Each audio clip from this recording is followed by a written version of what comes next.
Baik, Bismillahirrahmanirrahim. Assalamualaikum warahmatullahi wabarakatuh. Waalaikumsalam warahmatullahi Waalaikumsalam wabarakatuh. warahmatullahi wabarakatuh. Selamat pagi, salam sejahtera bagi kita semua. Pertama-tama, mari kita panjatkan puji dan syukur kehadirat Allah Subhanahu wa Ta'ala, Tuhan yang Maha Kuasa, karena pada hari ini kita dapat bertemu walaupun secara daring di salah satu kegiatan calon guru penggerak Angkatan 8, Desiminasi Modul 14 Budaya Positif. Tak lupa salam dan salawat kita berikan kepada junjungan kita Nabi besar Muhammad SAW, Nabi yang akan selalu kita tunggu syafaatnya di hari akhir nanti. Bapak, Ibu yang sudah bergabung di room Zoom ini, saya sebagai moderator pada hari ini mengucapkan terima kasih yang tak terhingga karena sudah meluangkan waktunya untuk ikut dalam kegiatan kami. Insya Allah di sini kami hadir tidak untuk menggurui, tetapi akan sharing ilmu yang sudah kami dapatkan selama mengikuti calon guru penggerak, terutama tentang budaya positif. Bapak Ibu sekalian, perkenalkan nama saya Emi Susanti, saya calon guru penggerak Angkatan 8. Kebetulan saya mengajar di SMA Negeri 15 Bone. Pertama-tama izinkan saya memberikan pantun kepada Bapak Ibu semua. Jalan-jalan ke rumah Basir, meminta tomat dan pepaya. Untuk Bapak Ibu yang telah hadir, salam hormat dari saya. Terima kasih. Iya, Pak. Baiklah, untuk kesempatan pertama saya berikan kepada Pak Kamarudin untuk membawakan materinya. Untuk itu, dengan hormat saya persilahkan. Terima kasih Ibu Moderator, Bu Aji. Apakah suara saya terdengar jelas, Bapak Ibu? Sangat jelas, Pak. Oke, jadi kalau Ibu Moderator tadi dia memulai dengan pantun, saya juga mau memulai dengan pantun. Syik. Pergi ke sungai memancing ikan, ikan kecil, ikan arwana. Salam sapa saya ucapkan. Assalamualaikum warahmatullahi Bapak, Ibu, guru semua. Waalaikumsalam Warahmatullahi wabarakatuh. Yang terhormat Bapak Ibu guru hebat yang sudah menyempatkan diri untuk bergabung dan meluangkan waktunya untuk hadir memenuhi undangan kami secara virtual dalam rangka diseminasi modul 1.4 terkait budaya positif. Mohon izin Bapak Ibu, saya share screen dulu materi ya.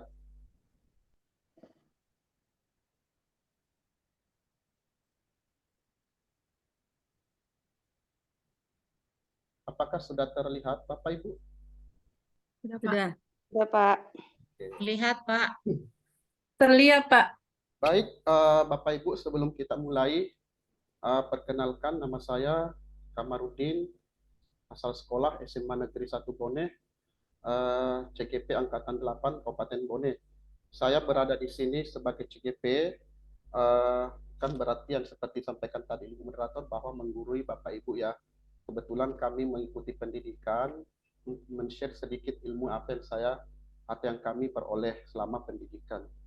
Baik Bapak Ibu, tujuan mengadakan diseminasi atau sosialisasi ini adalah yang pertama, memang tugas kita untuk melakukan aksi nyata budaya positif ini di sekolah masing-masing. Yang kedua, kami ingin berbagi sedikit ilmu kepada Bapak Ibu dari apa yang kami dapatkan di pendidikan guru penggerak, karena ilmu kalau kita simpan sendiri tentunya tidak bermanfaat ya Bapak Ibu. Alangkah baiknya sedikit demi sedikit akan berbagi Bapak Ibu ya. Yang ketiga, untuk melakukan kerjasama dari Bapak Ibu, karena budaya positif ini akan dilakukan di sekolah. Apabila hanya 1-2 orang yang melaksanakan, tentulah budaya positif ini tidak berjalan dengan baik, dengan maksimal. Jadi Marilah kita sama-sama bekerja sama, saling berkolaborasi untuk menciptakan budaya positif di sekolah kita. Pakat ya Bapak Ibu. Lanjut, sekali lagi saya juga berada di sini berbicara bukanlah paling hebat ya Bapak Ibu, paling banyak ilmu, tetapi di sini sama-sama kita belajar, sama-sama kita meningkatkan kemampuan kita untuk berbuat sekolah kita menjadi lebih baik. Jadi sama-sama kita saling sharing, saling berbagi ya Bapak Ibu. Nah, untuk mengefisienkan waktu, langsung saja saya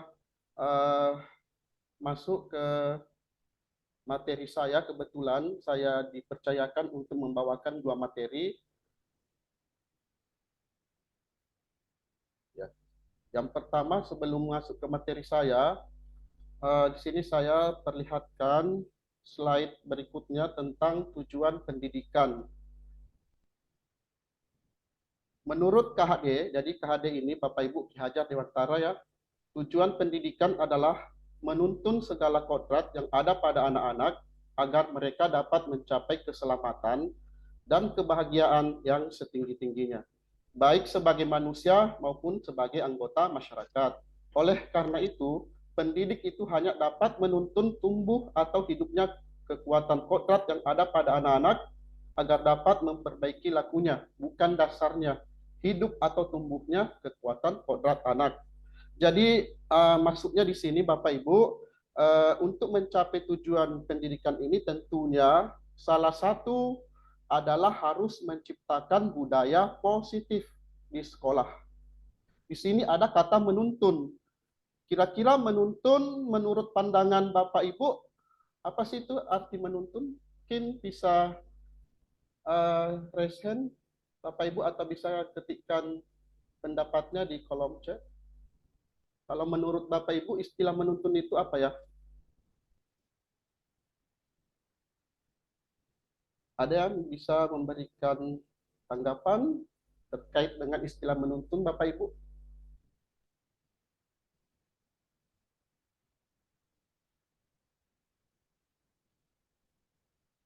Tidak ada ya? Jadi di sini kata menuntun ini biasa di istilah apa diartikan mengarahkan, membimbing, mendidik. Jadi tugas kita sebagai guru itu hanya dapat menuntun tumbuh atau hidupnya kekuatan kodrat yang ada pada anak-anak. Hanya untuk memperbaiki lakunya, bukan dasarnya. Karena sesungguhnya anak-anak itu sudah ada dasarnya masing-masing sejak lahir. Ya, jadi mereka sudah memiliki dia sudah memiliki bakatnya masing-masing, sudah memiliki jalan hidupnya masing-masing, sudah memiliki cita-citanya masing-masing. Jadi tugas kita sebagai guru atau pendidik hanya menuntun, mengantarkan mereka untuk menjadi apa yang mereka inginkan sesuai dengan keinginan mereka. Misalnya, dia akan menjadi seorang dokter. Tentunya kita mengharapkan dokter yang tidak sombong ya. Tentunya kita mengharapkan anak kita itu sebagai dokter yang peduli terhadap sesama, dokter yang berjiwa sosial, ya, sosial kepada masyarakat. Jadi itulah menurut KHD istilah menuntun. Jadi KHD di sini Bapak Ibu mengibaratkan bahwa pendidikan itu seperti lahan pertanian, di mana lahan itu adalah sekolah, kemudian padi atau benih-benih itu diibaratkan adalah siswanya, dan petaninya itu adalah kita sebagai guru atau pendidik. Jadi apabila tanah itu sudah bagus, sudah subur, diletakkan benih yang sangat bagus, apakah benih itu akan tumbuh menjadi padi yang baik? Apakah padi itu tumbuh dengan baik, Bapak Ibu? Misalnya tanahnya sudah bagus, sudah subur, kemudian benihnya juga sudah bagus. Apakah benih itu akan tumbuh menjadi padi yang baik apabila tidak mendapat perlakuan dari petani itu? Apakah padi itu tumbuh dengan baik? Tidak. Tidak. Jadi ada yang bilang tidak. Jadi mungkin di sini mungkin saja tumbuh, mungkin saja tidak, ya.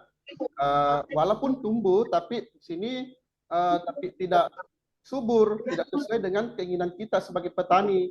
Jadi itulah tugas kita menuntun, yaitu memberi pupuk misalnya ya, menggemburkan tanah misalnya agar padi yang tumbuh menjadi padi yang unggul. Jadi itulah makna kita, menuntun tadi menurut Ki Hajar Dewantara Bapak Ibu. Itulah tadi sebagai pengantar kita tujuan pendidikan menurut KHD, yaitu salah satunya kita menciptakan budaya positif. Sekarang kita masuk ke budaya positif. Apa masih terlihat jelas Bapak Ibu ini slide-nya?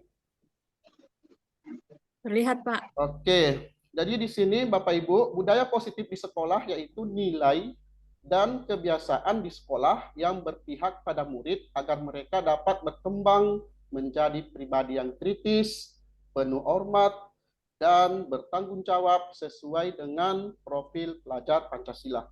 Maksudnya di sini Bapak Ibu, di sini apakah di sekolah Ibu sudah ada nilai atau kebiasaan yang mencerminkan budaya positif Bapak Ibu? Ada, Pak. Ada. Ya. Ya.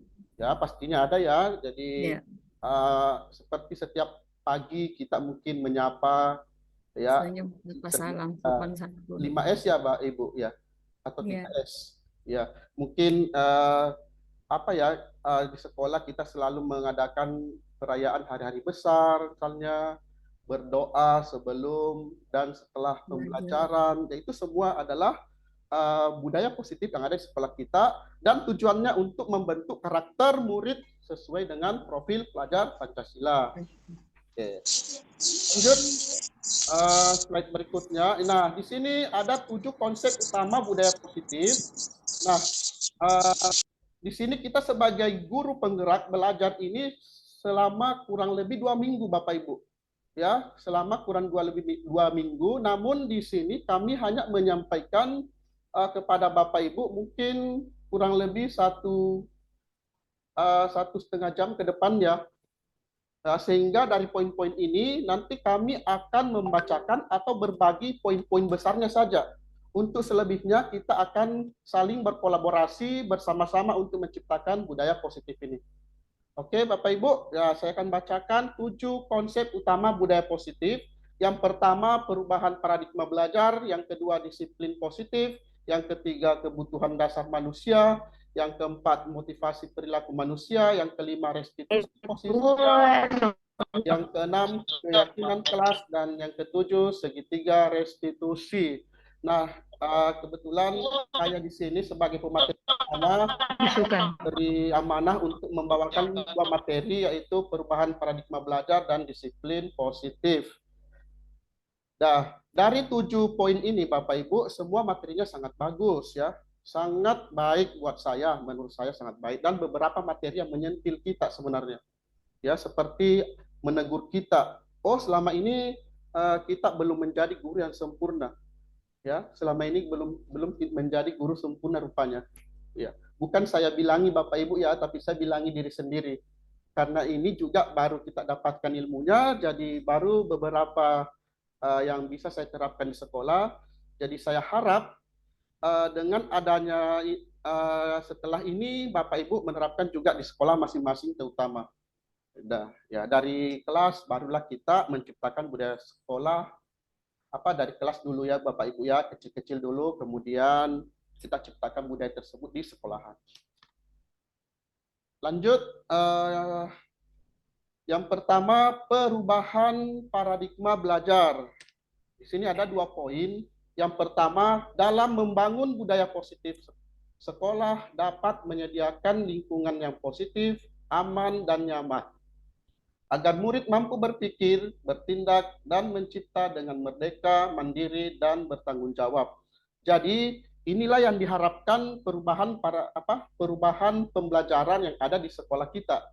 Ya, sehingga anak-anak itu datang ke sekolah dengan merasa nyaman, ya, merasa aman, sehingga menciptakan sehingga mencipta dengan merdeka, mandiri, dan bertanggung jawab.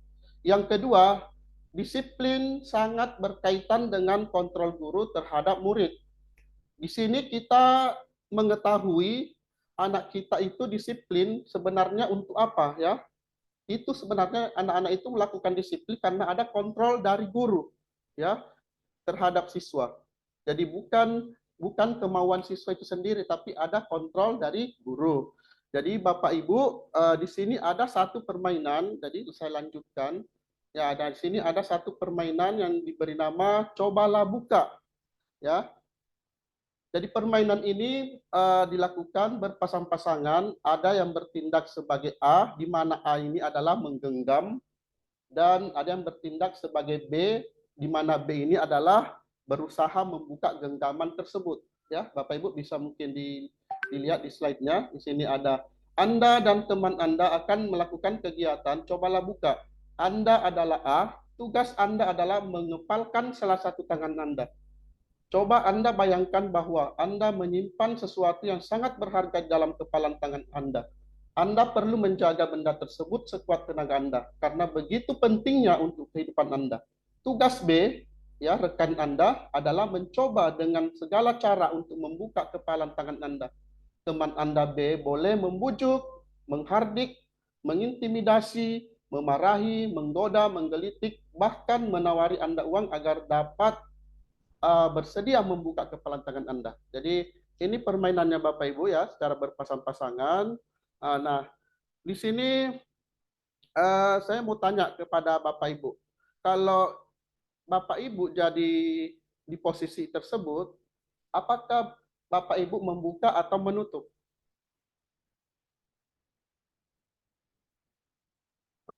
Mungkin bisa ada. Iya, ada membuka, ada menutup ya. Jadi di sini ya betul ya, ada dua kemungkinan, anak itu bisa saja membuka atau menutup. Jadi apabila tetap dia menutup, berarti anak itu tetap teguh dengan pendiriannya. Ya, berarti kontrol itu datang dari dirinya sendiri. Sedangkan apabila anak itu yang membuka, ya, namun dia membiarkan dirinya dikontrol oleh orang lain atau dikontrol oleh gurunya sehingga dia membuka. Nah, itulah yang selama kita lakukan sebagai guru. Terkadang kita memaksa, ya, kita memaksa anak didik kita untuk mengikuti apa yang kita inginkan. Padahal itu si anak sebenarnya dia tidak mau, dia masih menggenggam, ya, masih tidak mau untuk membuka, ya. Jadi kita yang selalu memaksa bahwa kamu harus begini nak, ini, walaupun anak itu dalam hatinya dia tidak mau, ya. Saya kira ya cukup untuk ini, untuk permainan. Lanjut ke ya di sini ada teori kontrol dari Dr. William Glasser, ya. Ada 4 teori kontrol. Yang pertama, ilusi guru mengontrol murid. Ya, sebenarnya maksudnya di sini adalah ilusi guru mengontrol murid adalah anak itu sebenarnya tidak mau, seperti yang saya sampaikan tadi. Tapi kita memaksa. Ya, misalnya kita instruksikan kepada anak-anak didik kita, misalnya anak-anak berdiri, duduk siap misalnya, ya. Ya, jadi kalau nanti Anda kalau tidak duduk siap, tidak mendengarkan dari ibu atau bapak guru, nanti kamu tidak paham loh materi yang saya sampaikan. Nah, di sini setelah kita selesai menjelaskan, apakah semua anak didik itu paham apa yang kita berikan? Ya, belum tentu kan paham. Mungkin yang senang dengan instruksi dari kita tadi, mungkin dia senang, mungkin ada juga siswa yang tidak senang. Jadi itu yang masuk dengan ilusi guru mengontrol murid. Yang kedua, ilusi bahwa semua penguatan positif efektif dan bermanfaat. Nah, di sini kita selalu menguatkan anak-anak dengan anak nanti belajar sungguh-sungguh ya. Contohnya, nanti kalau kamu belajar sungguh-sungguh, kamu bisa dapat ranking 1 misalnya. Supaya jadi pintar misalnya. Itu selalu kita lakukan pada anak-anak kita. Padahal itu adalah penguatan yang tidak efektif menurut teori kontrol ini. Ya, belum tentu hal mampu menguatkan karakter anak. Ya, belum tentu bermanfaat bagi anak. Kemudian yang ketiga, teori kontrol yang ketiga, ilusi bahwa kritik dan membuat orang merasa bersalah dapat menguatkan karakter. Ya, maksudnya di sini dapat menguatkan karakter. Ini sering kita lakukan kepada anak-anak kita, mungkin kepada anak di rumah mungkin, ya, atau anak di sekolah, atau anak didik kita di sekolah. Ya, misalnya begini ya, kadang kita bilangi anak-anak kita begini, eh, orang tua anak, kamu ya ampun nak, misalnya kamu itu kenapa sih selalu berbuat seperti ini? Kasihan orang tuamu di rumah, misalnya sudah capek-capek kerja, mencarikan uang untuk sekolah, masa kamu datang di sekolah hanya seperti ini saja?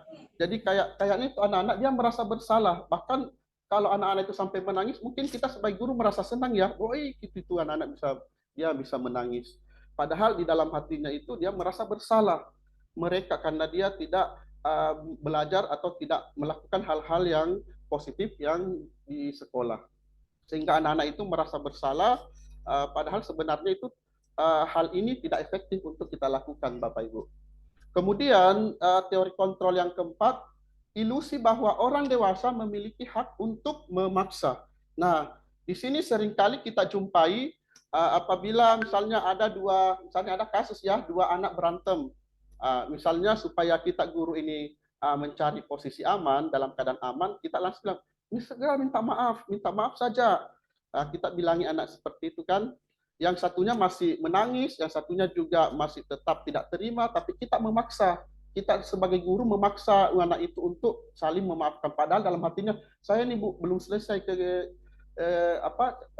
ini belum saya terima misalnya. Jadi ini harusnya Bapak Ibu ya, ini tidak efektif juga. Lanjut, materi yang kedua, yaitu disiplin positif. Nah, Bapak Ibu, kalau kita dengar istilah disiplin, apa ya kira-kira yang terlintas di pikiran Bapak Ibu? Ada yang bisa berkomentar?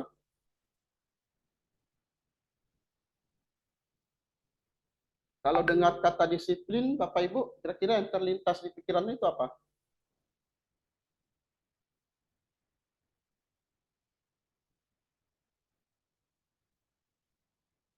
Jadi biasanya orang kalau dengar kata disiplin, misalnya ya peraturan, kayak tegas, tata tertib, ya betul ya Bapak Ibu ya. Nah, kita lihat Bapak Ibu, disiplin sebenarnya itu berasal dari bahasa Latin yang artinya belajar. Ya. Namun dalam budaya kita, ya ini di dalam budaya kita makna kata disiplin telah berubah menjadi sesuatu yang dilakukan seseorang pada orang lain untuk mendapatkan kepatuhan.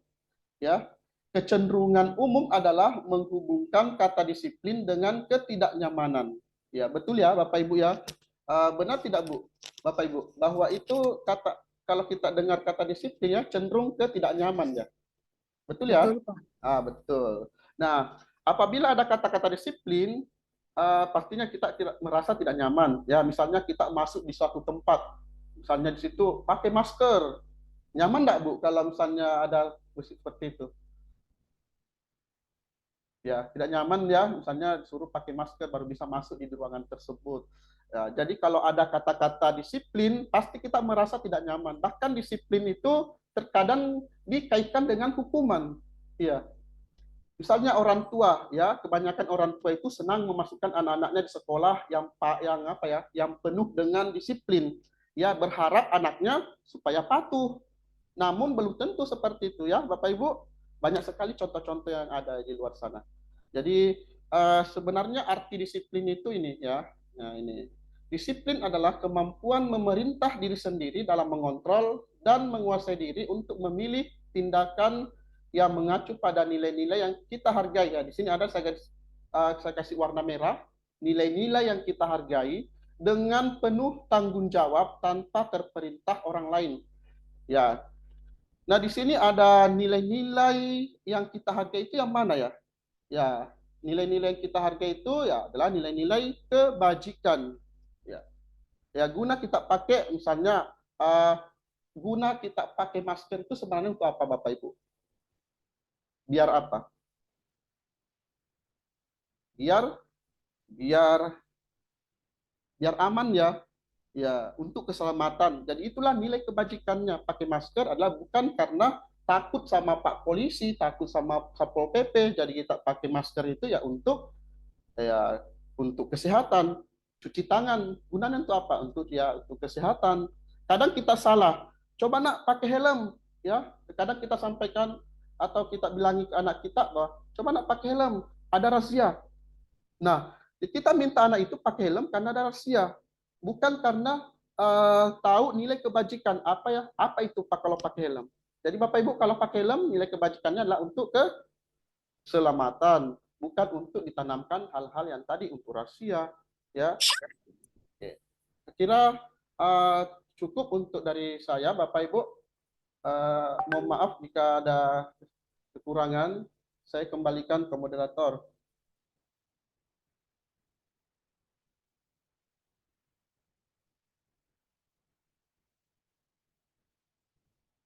Silahkan Bu moderator.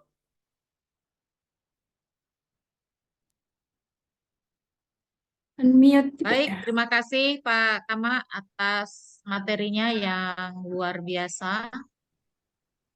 Dan bagi Bapak Ibu yang ingin mengajukan pertanyaan, bisa di kolom chat ya Bapak Ibu.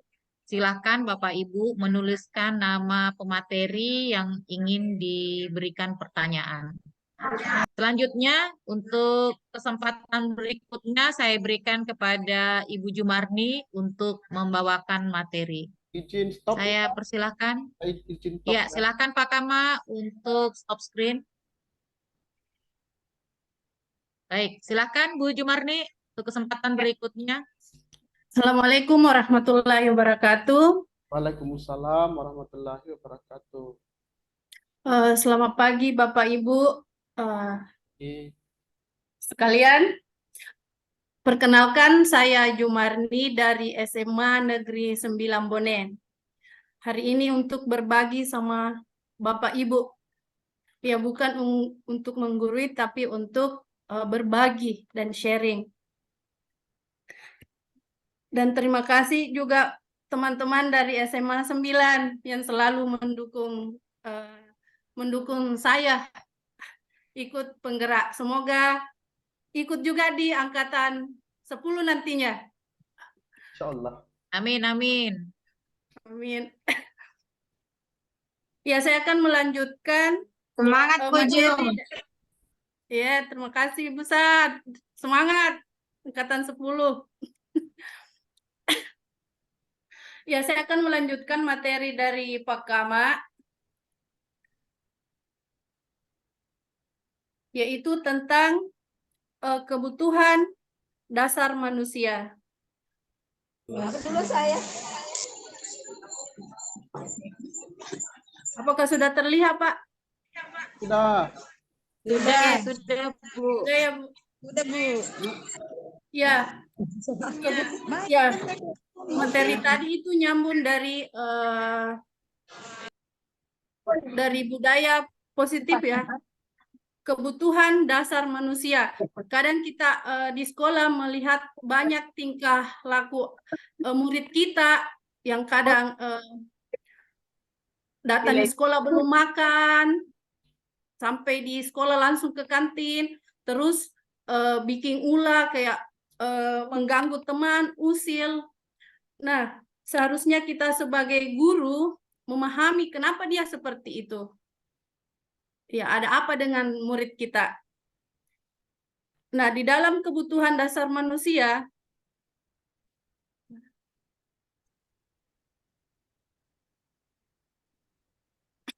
ya kebutuhan dasar manusia dalam menciptakan budaya positif berupa disiplin positif perlu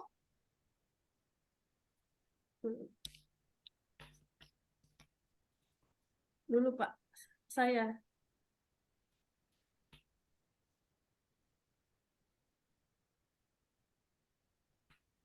dulu Pak, mohon maaf.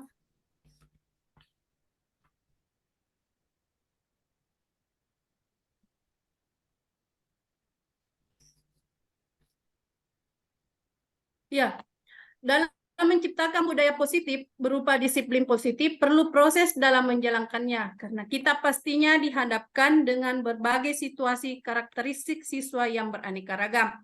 Jika ada siswa melakukan sesuatu hal yang tidak sesuai dengan keyakinan kelas atau sekolah, sebagai guru kita harus mencari penyebab siswa melakukan pelanggaran, agar kita mengetahui kebutuhan mana yang sedang berusaha dipenuhi oleh siswa tersebut. Nah, mari kita lihat sebuah konsep 5 kebutuhan dasar manusia menurut Dr. William Glasser dalam Choice Theory. Menurut Dr. William Glasser menyatakan bahwa seluruh tindakan manusia memiliki tujuan tertentu. Semua yang dilakukan adalah usaha terbaik untuk mendapatkan apa yang diinginkan. Ketika mendapatkan apa yang diinginkan, sebetulnya saat itu sedang memenuhi satu atau lebih dari satu kebutuhan dasar. Ketika seorang murid melakukan suatu perbuatan yang bertentangan dengan nilai-nilai kebajikan atau melanggar peraturan. Hal itu sebenarnya dikarenakan mereka gagal memenuhi kebutuhan dasar mereka. Nah, untuk lebih jelasnya, mari kita lihat satu persatu kelima kebutuhan dasar manusia. Yang pertama,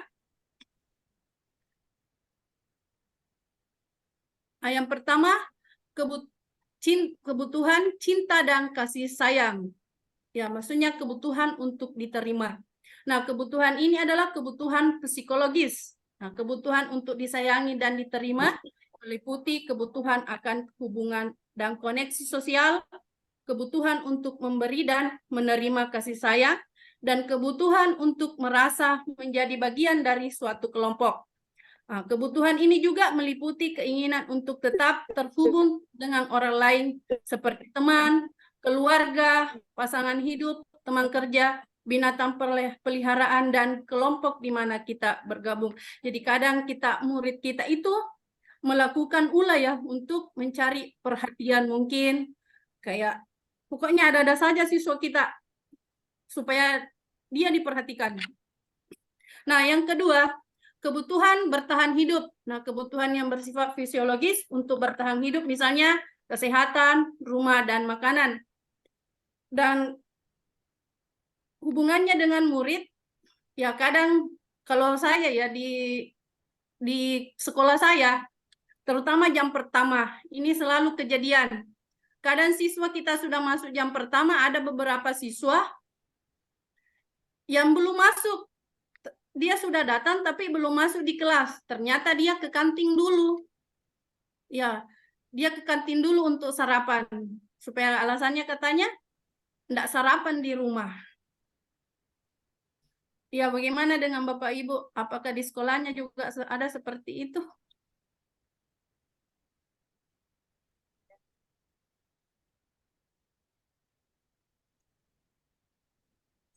Ya, saya lanjut yang ketiga. Ya, kebutuhan penguasaan atau kebutuhan pengakuan atas kemampuan. Nah, kebutuhan ini berhubungan dengan kekuatan untuk mencapai sesuatu, menjadi kompeten, menjadi terampil, diakui atau prestasi dan keterampilan kita, didengarkan, dan memiliki rasa harga diri. Kebutuhan ini meliputi keinginan untuk dianggap berharga, bisa membuat perbedaan, bisa membuat pencapaian, kompeten, diakui, dihormati. Ini meliputi self-esteem dan keinginan untuk meninggalkan pengaruh. Jadi kadang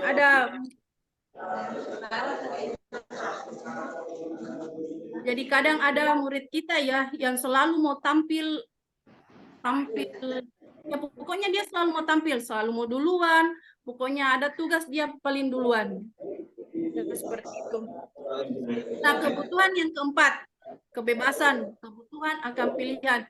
Kebutuhan untuk bebas adalah kebutuhan akan kemandirian, otonomi, memiliki pilihan, dan mampu mengendalikan arah hidup seseorang. Anak-anak dengan kebutuhan kebebasan yang tinggi menginginkan pilihan. Mereka perlu banyak bergerak, suka mencoba-coba, dan tidak terlalu terpengaruh oleh orang lain, dan senang mencoba hal baru dan menarik. Nah, kebutuhan yang kelima, yang terakhir, itu kebutuhan kesenangan. Ya, kebutuhan untuk merasa senang. Nah, kebutuhan akan merasa senang adalah kebutuhan untuk mencari kesenangan, bermain dan tertawa. Glasser menghubungkan kebutuhan akan kesenangan dengan belajar. Anak-anak dengan kebutuhan dasar kesenangan yang tinggi biasanya ingin menikmati apa yang dilakukan. Mereka juga konsentrasi tinggi saat mengerjakan hal yang disenangi. Mereka suka permainan dan suka mengoleksi barang, juga suka bergurau, suka melucu, dan juga menggemaskan. Bahkan saat bertingkah laku buruk, kadang kita dapati di kelas anak-anak ketawa ya, maksudnya kurang efektif di kelas. Anak-anak sudah main-main, baku lempar. Nah, di peran kita sebagai guru di sini mungkin kalau saya ya membuat ice breaking di kelas supaya anak-anak senang kembali, sudah tidak bosan lagi. Nah, seperti itulah 5 kebutuhan dasar manusia. Nah, kebutuhan dasar yang tidak terpenuhi dapat berakibat pada perilaku guru murid, dan perilaku murid tidak dapat dibiarkan, namun perlu dipahami dan ditindaklanjuti dengan mengajak murid berefleksi agar mereka belajar dari kesalahannya. Nah, Bapak Ibu, mari kita bimbing murid-murid kita agar menjadi berdaya, seimbang, dan bahagia. Terima kasih. Ya, luar biasa Bu Jumarni pemaparan materinya hari ini mengenai kebutuhan dasar manusia. Ya, silahkan untuk stop screen.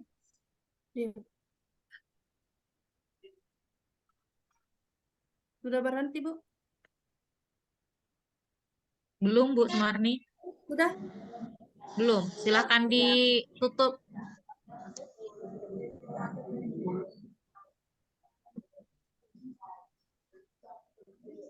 Ya, sudah ya, Bu. Terima Ya, kasih. baik. Terima kasih. Bapak Ibu, silakan jikalau juga ada pertanyaan untuk Bu Jumarni, silakan ditulis di kolom chat. Nanti setelah pemaparan materi sampai akhir, maka seluruh pemateri secara bergantian akan menjawab pertanyaan Bapak Ibu. Selanjutnya, kesempatan berikutnya, saya persilakan kepada Ibu Samsiani untuk memaparkan materinya kepada kita semua. Itu dengan hormat disilakan. Baik, terima kasih.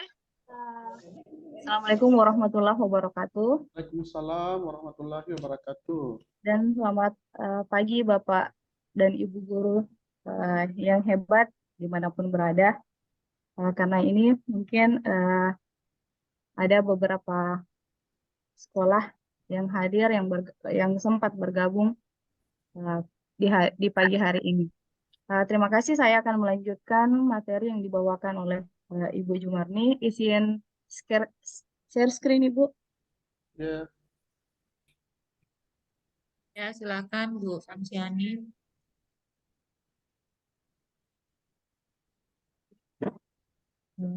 Baik, sebelumnya saya atas nama Samsiani, CGP Angkatan 8, berasal dari SMA Negeri 14 Bone. Di sini saya akan melanjutkan materi tentang motivasi perilaku manusia. Bagaimana menurut Anda, pernahkah Anda melakukan sesuatu untuk mendapat senyuman dari orang lain?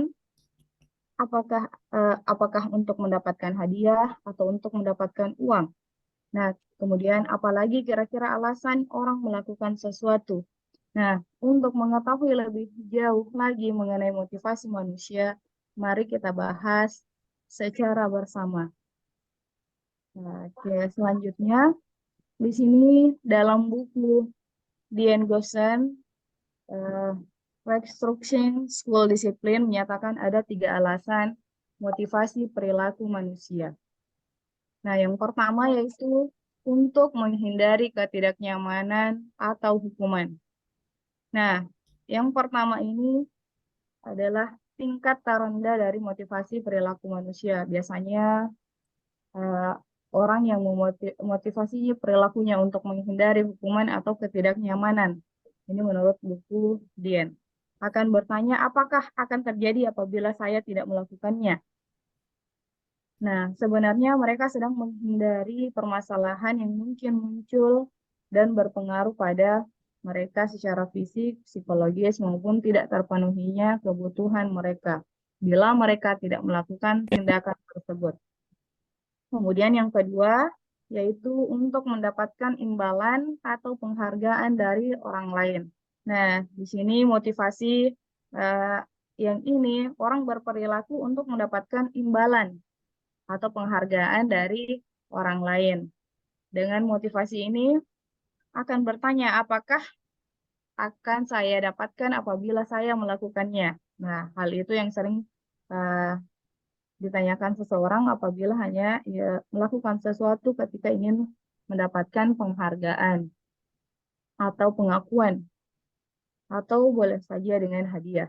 Nah, kemudian yang ketiga, untuk menjadi orang yang mereka inginkan dan menghargai diri sendiri dengan nilai-nilai yang mereka percaya. Orang dengan motivasi ini akan bertanya, akan menjadi orang seperti apa bila saya melakukannya. Nah, ketiganya ini, motivasi, 3 alasan munculnya motivasi, terkadang ada di siswa kita. Nah, biasanya kan anak-anak akan melakukan hal-hal jika dia dijanji dengan hadiah, ataukah dia ingin memperoleh pengakuan dari temannya ataukah gurunya. Nah, sebenarnya yang ingin kita munculkan di sini yaitu untuk menjadi orang yang mereka inginkan dan menghargai diri sendiri dengan nilai-nilai yang mereka percaya. Nah, nilai-nilai ini adalah bisa membuat orang memiliki disiplin positif karena motivasi perilakunya bersifat internal, bukan eksternal, atau bukan pengaruh dari luar. Nah, kemudian di sini ada beberapa teori motivasi. Nah, motivasi merupakan faktor yang menentukan seseorang dalam memilih kegiatan yang dilakukan. Nah, inilah yang tadi masuk alasan seseorang untuk melakukan sebuah tindakan. Nah, yang di sini ada teori motivasi dikelompokkan menjadi 2 aspek, yaitu teori kepuasan dan teori motivasi proses. Nah, yang pertama, teori kepuasan. Teori ini mendasarkan pendekatannya atas faktor-faktor kebutuhan dan kepuasan individu yang menyebabkan bertindak dan berperilaku dengan cara tertentu. Nah, ini teori ini dipelopori oleh F.W. Taylor, Abraham, David Excellent, Frederick, dan Clayton. Kemudian ada juga Douglas. Nah, di sini teori kepuasan dari F.W. Taylor dengan teori motivasi konvensional, yaitu memfokuskan teorinya pada anggapan bahwa keinginan atau untuk pemenuhan kebutuhan yang menyebabkan orang mau bekerja keras. Nah, teori ini dapat disebutkan bahwa seseorang akan mau berbuat jika didorong oleh ada atau tidak adanya imbalan yang akan diperoleh yang bersangkutan. Nah, imbalan yang dimaksudkan di sini adalah keinginan untuk memenuhi kebutuhan.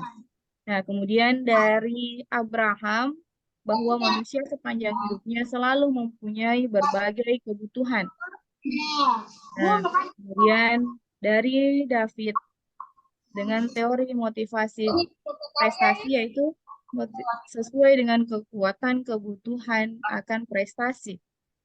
Nah, dari ketiga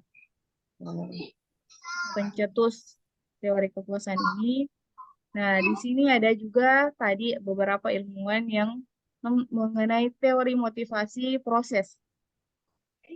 Nah, yang pertama teori harapan. Teori ini menyatakan bahwa kekuatan yang memotivasi seseorang bekerja giat dalam melaksanakan pekerjaannya bergantung pada hubungan timbal balik antara apa yang diinginkan dengan kebutuhan dari hasil pekerjaan tersebut. Nah, kemudian teori keadilan. Nah, teori ini menekankan bahwa ego manusia selalu mendambakan keadilan dalam pemberian hadiah maupun hukuman terhadap setiap perilaku yang relatif sama. Biasanya ini juga motivasi semangat kerja seseorang. Nah, kemudian yang ketiga, teori pengukuhan. Nah, teori pengukuhan berdasarkan atas hubungan sebab dan akibat perilaku dengan pemberian kompensasi. Misalnya, promosi bergantung pada prestasi yang selalu dapat dipertahankan. Nah, kemudian selanjutnya, Nah, dari teori motivasi proses di atas dapat disimpulkan bahwa proses motivasi adalah teori yang menjelaskan terkait dengan bagaimana motivasi itu terjadi, di mana dimulai dari apa yang menjadi harapan seseorang yang akan didapatkan setelah melakukan suatu pekerjaan, kemudian memerlukan perlakuan adil, lalu yang terakhir mendapatkan pengukuhan terhadap apa yang telah dikerjakan. Nah, dari sini ada faktor-faktor yang mempengaruhi motivasi. Sebenarnya ada terbagi atas faktor intern dan faktor ekstern. Di mana faktor intern ini misalnya persepsi individu yang mengenal diri sendiri, kemudian harga diri, kemudian harapan-harapan.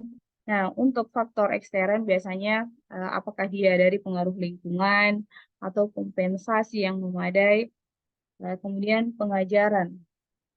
Nah, sekian materi motivasi tentang perilaku manusia. Selanjutnya materi akan dilanjutkan. Assalamualaikum warahmatullahi wabarakatuh.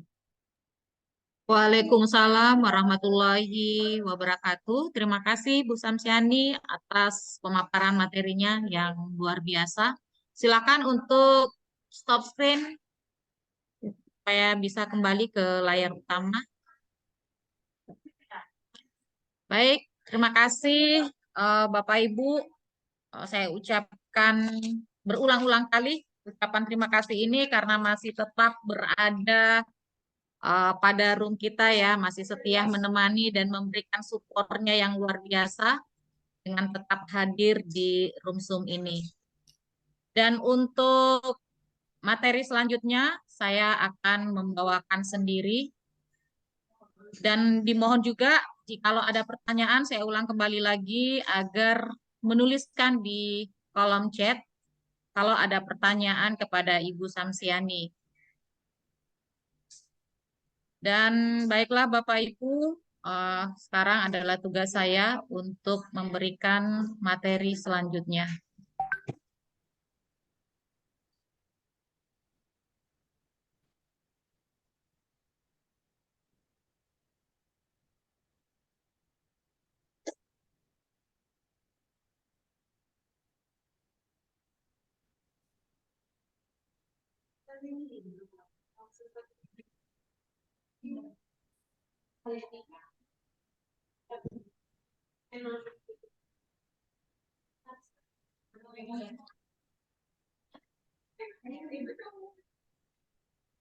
Ya, apakah jelas kelihatan Bapak Ibu? Jelas, Share screen saya. jelas. Baik, terima kasih. Bapak Ibu sekalian, seperti yang teman-teman saya sudah memaparkan beberapa materi, sebenarnya materi kami ini adalah materi modul 1.4 mengenai budaya oleh pemateri sebelumnya itu saling berkaitan satu sama lain. Karena itu mungkin ada yang bertanya, kok bukan setiap satu materi langsung ditanyakan saja.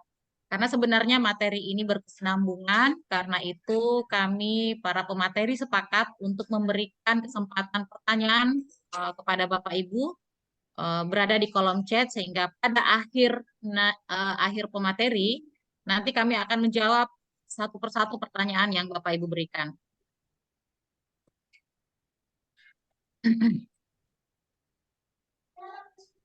Nah, Bapak Ibu, yang saya akan bawakan materi kali ini adalah tentang 5 posisi kontrol. Jadi ini adalah materi restitusi bahwa kita sebagai guru bisa saja berada dalam 5 posisi kontrol.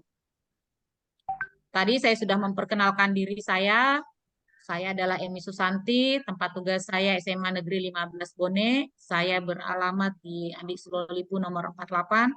Siapa tahu ada Bapak Ibu yang ingin datang bersilaturahim. Saya adalah calon guru penggerak Angkatan 8 Kabupaten Bone.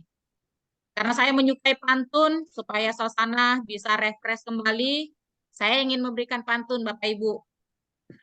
Siang hari makan ikan asin. Cakep.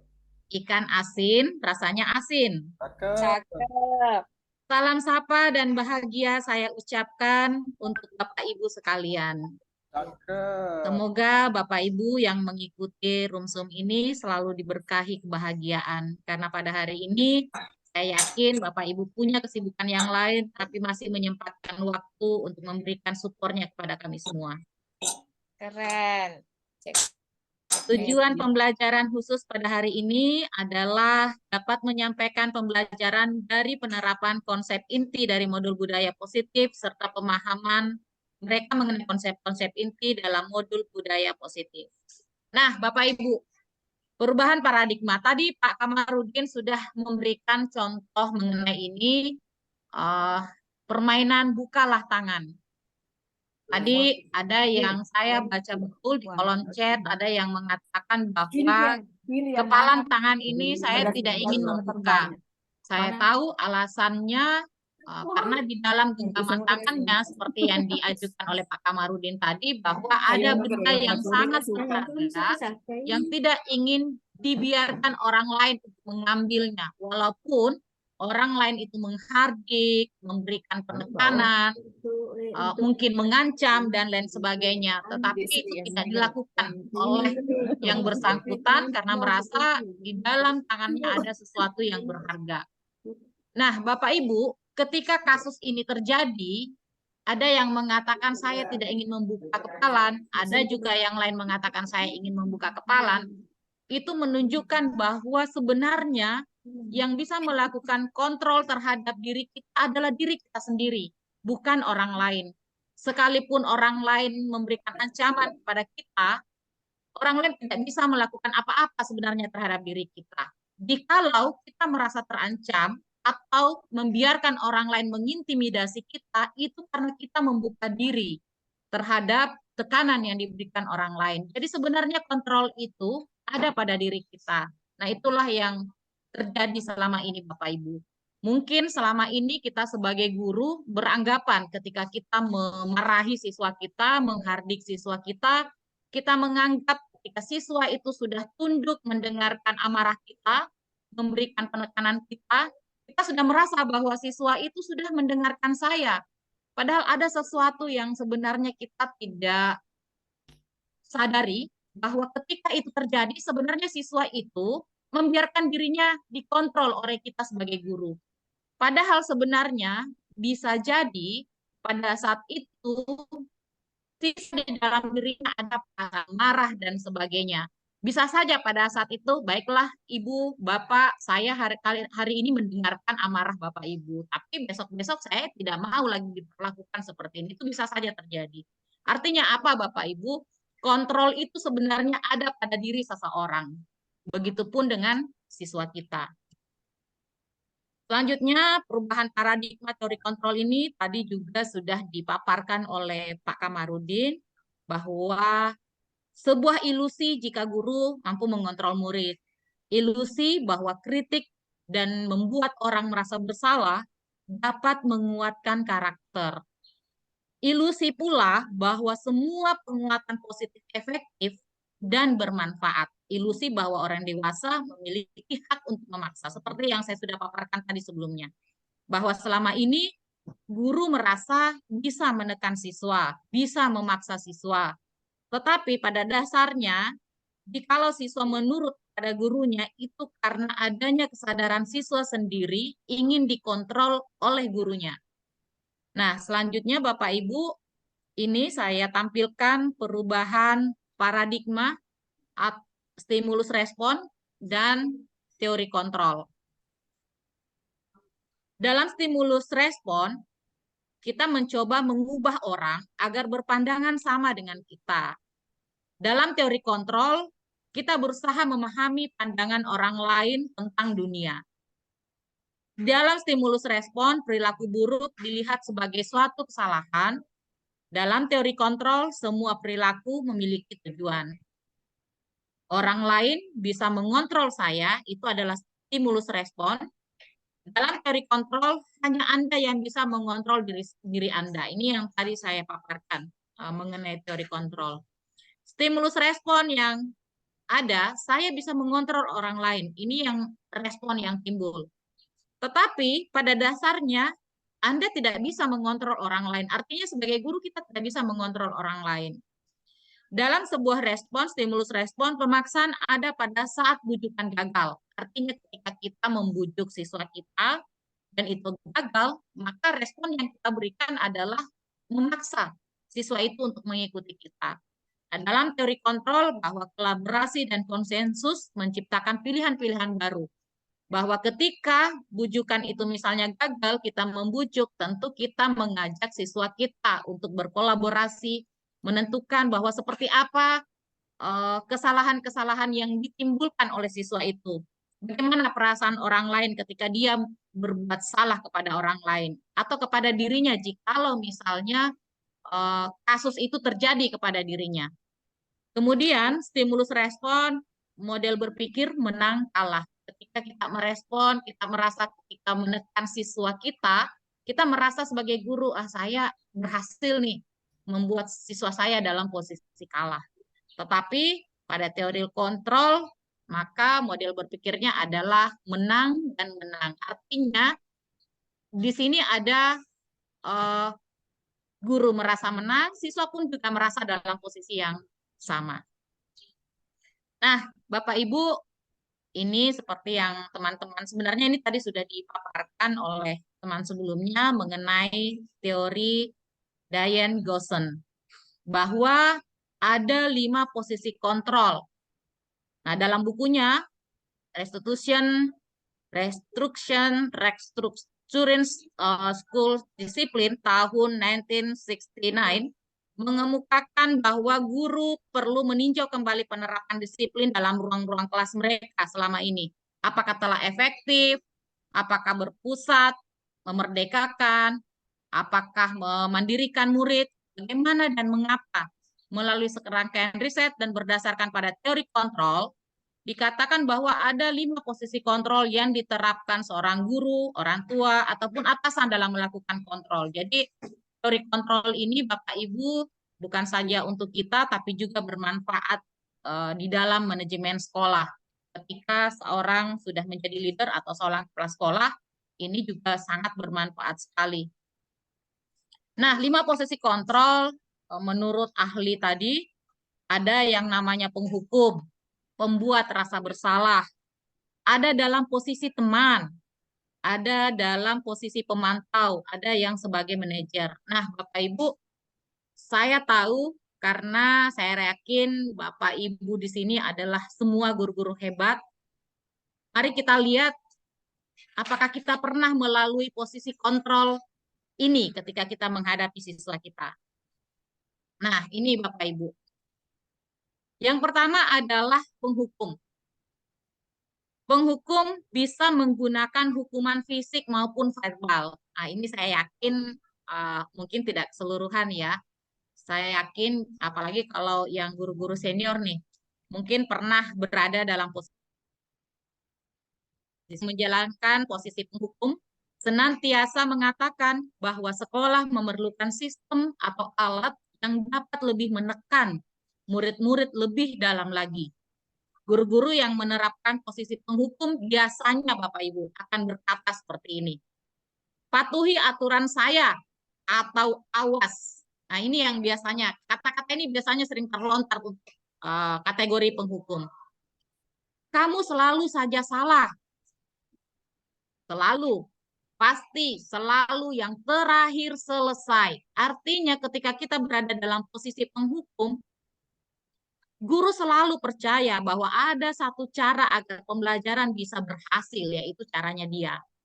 Nah, ketika ini, pada posisi penghukum, kita akan selalu merasa bahwa guru selalu benar. Nah, penghukum ini biasanya menggunakan dari ekspresinya, nada suara tinggi, bahasa tubuh, kadang mata melotot, dan jari menunjuk-nunjuk menghardik. Ya, seperti tipe seorang yang pemarah ya.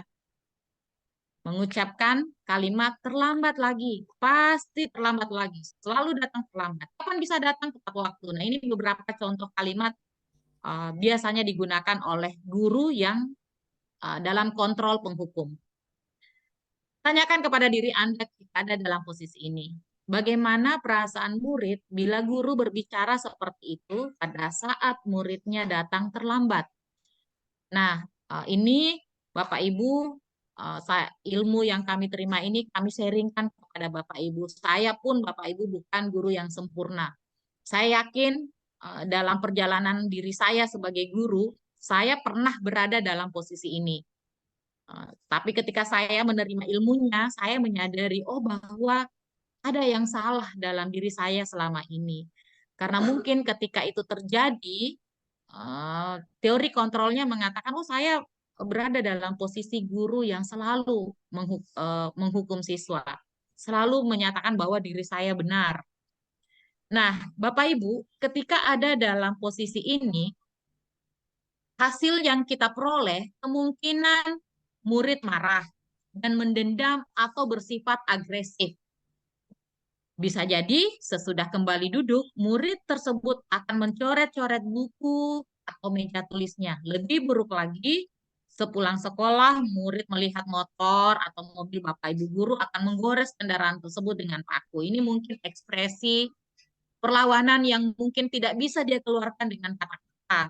Tetapi mungkin dia akan mengekspresikannya kepada hal lain, seperti mencoret bukunya, dan mungkin yang lebih parah lagi, ya biasanya mungkin mengempeskan ban motor gurunya dan sebagainya. Biasanya kita sering mendengarkan hal seperti itu. Kita tidak pernah menyadari bahwa ketika murid melakukan itu, kita menghakimi bahwa, wah murid ini memang kurang ajar nih, dasar anak itu nakal.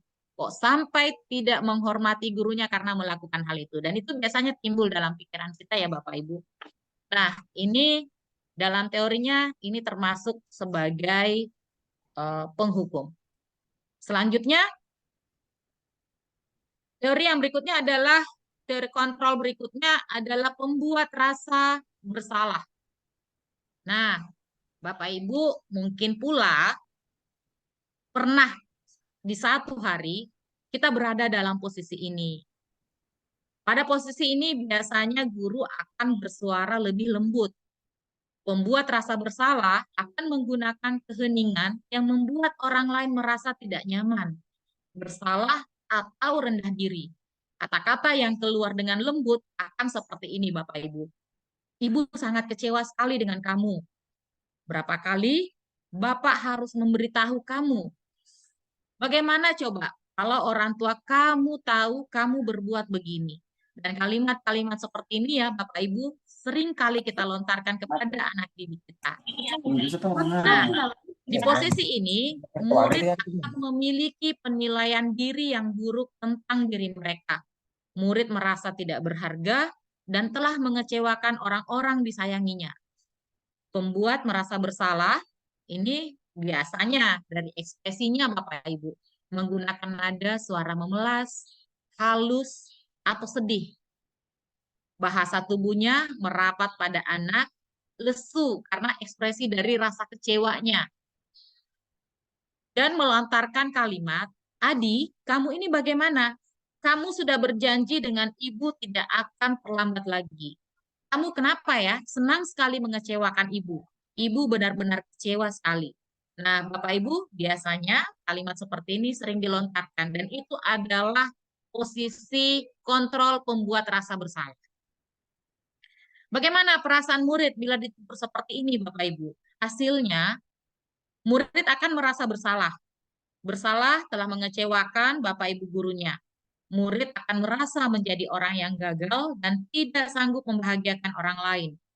Kadangkala, sikap seperti ini lebih berbahaya dari sikap penghukum. Karena emosi akan tertanam rapat di dalam, murid menahan perasaan, tidak seperti murid dalam dengan guru penghukum. Kalau murid dalam guru penghukum, dia membalas, walaupun bukan dengan kata-kata, tapi berekspresi, menumpahkan amarahnya dengan cara yang lain, dengan cara negatif. Murid tertekan seperti ini yang tiba-tiba bisa meletus amarahnya dan bisa menyakiti diri sendiri. Nah, Bapak Ibu, ternyata sikap kita pada posisi ini bisa sangat mempengaruhi perasaan murid kita. Selanjutnya, Posisi kontrol berikutnya ada dalam posisi teman.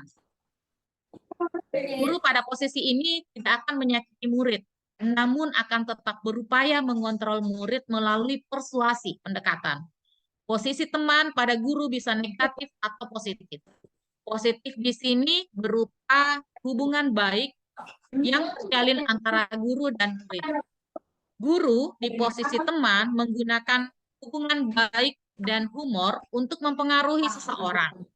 Mereka akan berkata, ayo bantulah demi Bapak. Nah, ini dalam posisi teman.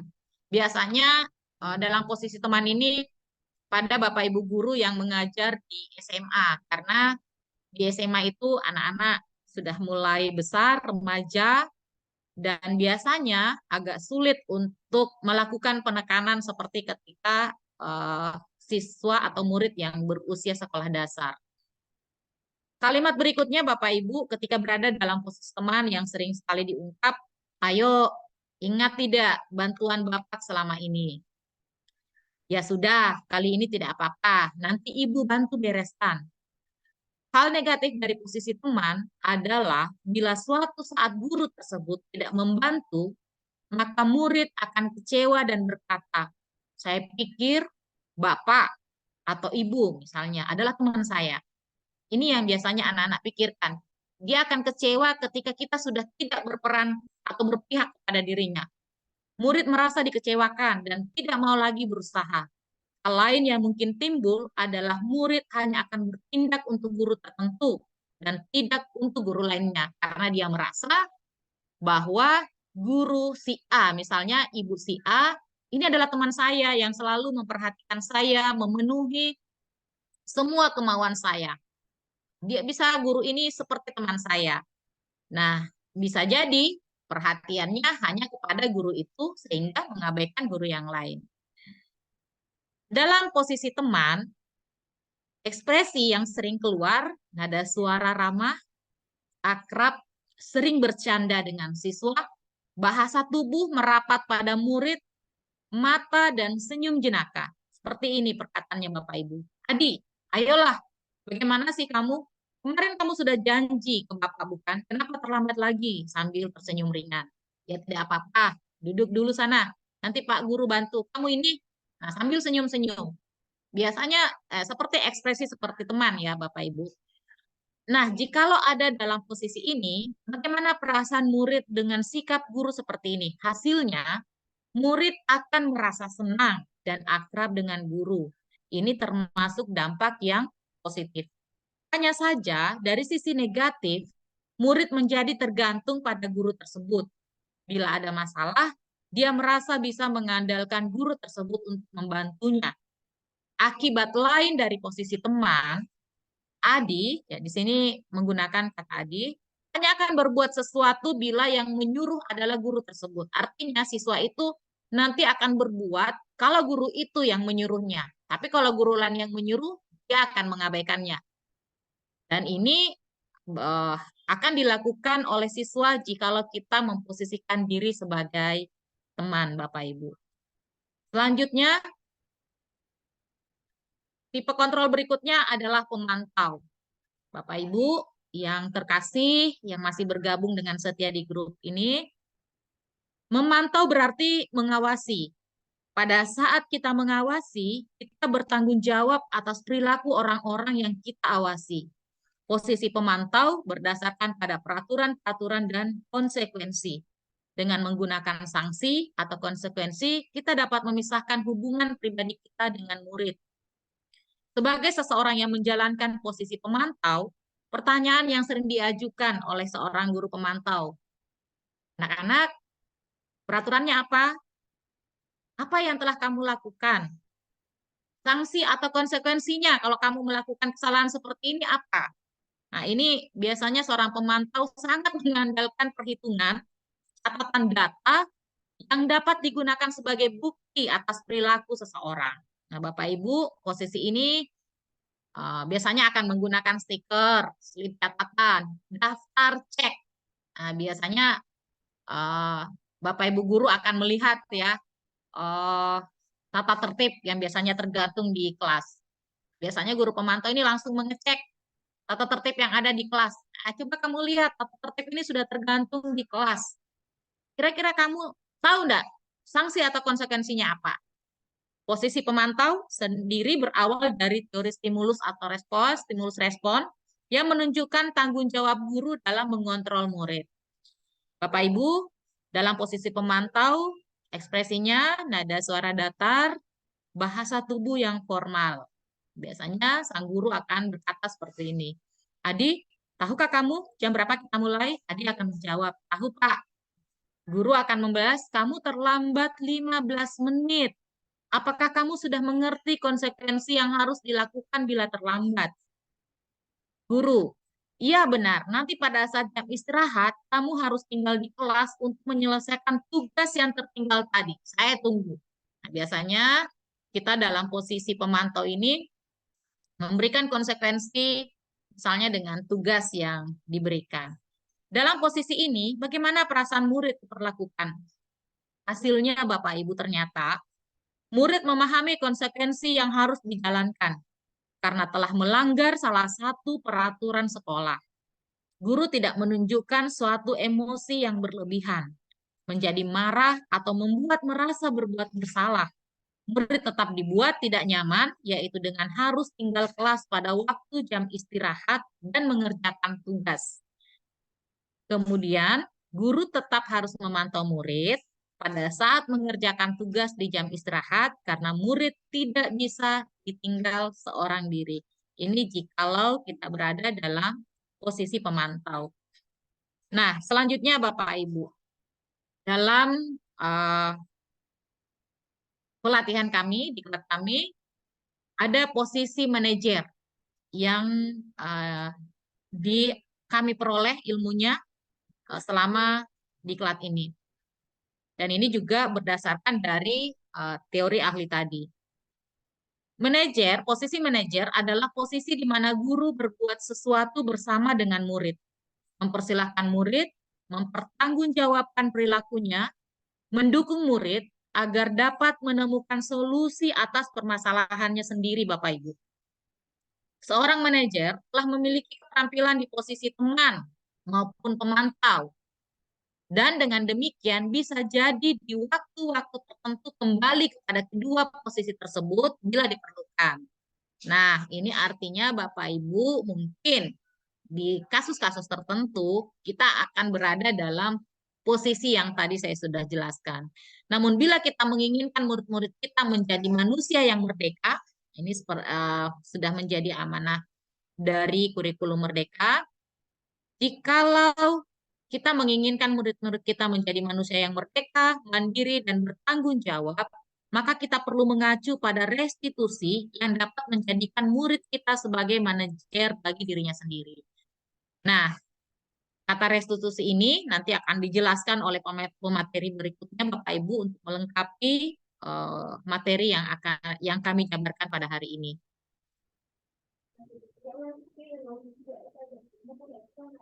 Mohon izin Bapak Ibu, apakah tampilan di layar Bapak Ibu share screen-nya berhenti? Iya, Bu. Belum, Bu. berhenti. Belum. Masih kelihatan ya? Masih. Oh iya, karena di layar saya ini kembali ya. Baik Bapak Ibu, saya lanjutkan. Tugas seorang manajer bukan untuk mengatur perilaku seseorang, saya sengaja membold di paparan materi saya. Kita membimbing murid untuk dapat mengatur dirinya. Seorang manajer bukannya memisahkan murid dan kelompoknya, tapi mengembalikan murid tersebut ke kelompoknya dengan lebih baik dan kuat. Bisa jadi dalam praktek penerapan disiplin sehari-hari, kita akan kembali ke posisi teman atau pemantau. Karena murid yang ditangani belum siap diajak berdiskusi, Bapak Ibu. Jadi di sini kita akan sama-sama melakukan perubahan, menerima teori ini, bisa diterapkan, ya bisa saja dalam kasus-kasus ke depannya, kita mungkin akan berada dalam posisi teman atau pemantau. Karena tidak semua siswa akan terbuka atau diajak berdiskusi ketika kita menanyakan beberapa hal.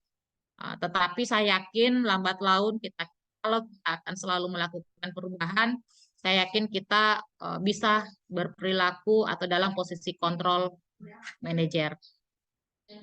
Bapak Ibu, dalam posisi manajer ini kita mengharapkan murid kita menjadi pribadi yang mandiri, merdeka dan bertanggung jawab atas segala perilaku dan sikapnya yang pada akhirnya dapat menciptakan lingkungan yang positif dan nyaman.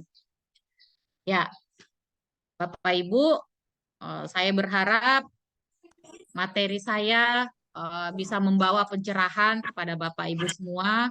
Saya di sini, seperti yang tadi saya katakan, tidak menggurui kepada Bapak Ibu, karena saya pun adalah guru seperti Bapak Ibu. Dalam menjalankan tupoksi saya tentu bukan guru yang sempurna, masih banyak kekurangan, tapi marilah kita sama-sama berniat untuk melakukan sebuah perubahan. Mudah-mudahan apa yang saya berikan pada hari ini bisa membawa manfaat untuk Bapak Ibu semua. Izinkan saya mengutip pernyataan seorang ahli, George Bernard Shaw, mengatakan bahwa kemajuan tidak mungkin dicapai tanpa perubahan. Dan mereka yang tidak berubah pikiran tidak dapat mengubah apapun. Jadi Bapak Ibu, jikalau kita tetap stagnan dengan apa yang selama ini kita lakukan, yang mungkin tanpa kita sadari akan mencederai hati, pikiran siswa kita, mungkin saatnya saya terutama, mari kita melakukan perubahan. Baik, terima kasih Bapak Ibu atas waktunya. Saya sangat menghargai waktu luang yang sudah diberikan oleh Bapak Ibu. Terima kasih atas perhatiannya untuk materi saya. Salam bergerak untuk Bapak Ibu yang luar biasa. Dan untuk itu, jikalau ada pertanyaan untuk saya, silakan dituliskan di kolom chat. Insya Allah nanti setelah pemateri terakhir, kami semua akan menjawab satu persatu dari pertanyaan Bapak Ibu. Selanjutnya Bapak Ibu, terima kasih sekali lagi nih, karena kesetiaannya masih tetap berada di room Zoom ini. Pemateri terakhir saya persilahkan kepada Ibu Iriani. Untuk itu, kepada beliau dengan hormat disilahkan. Bismillahirrahmanirrahim. Terima kasih Ibu Moderator atas kesempatan yang telah diberikan.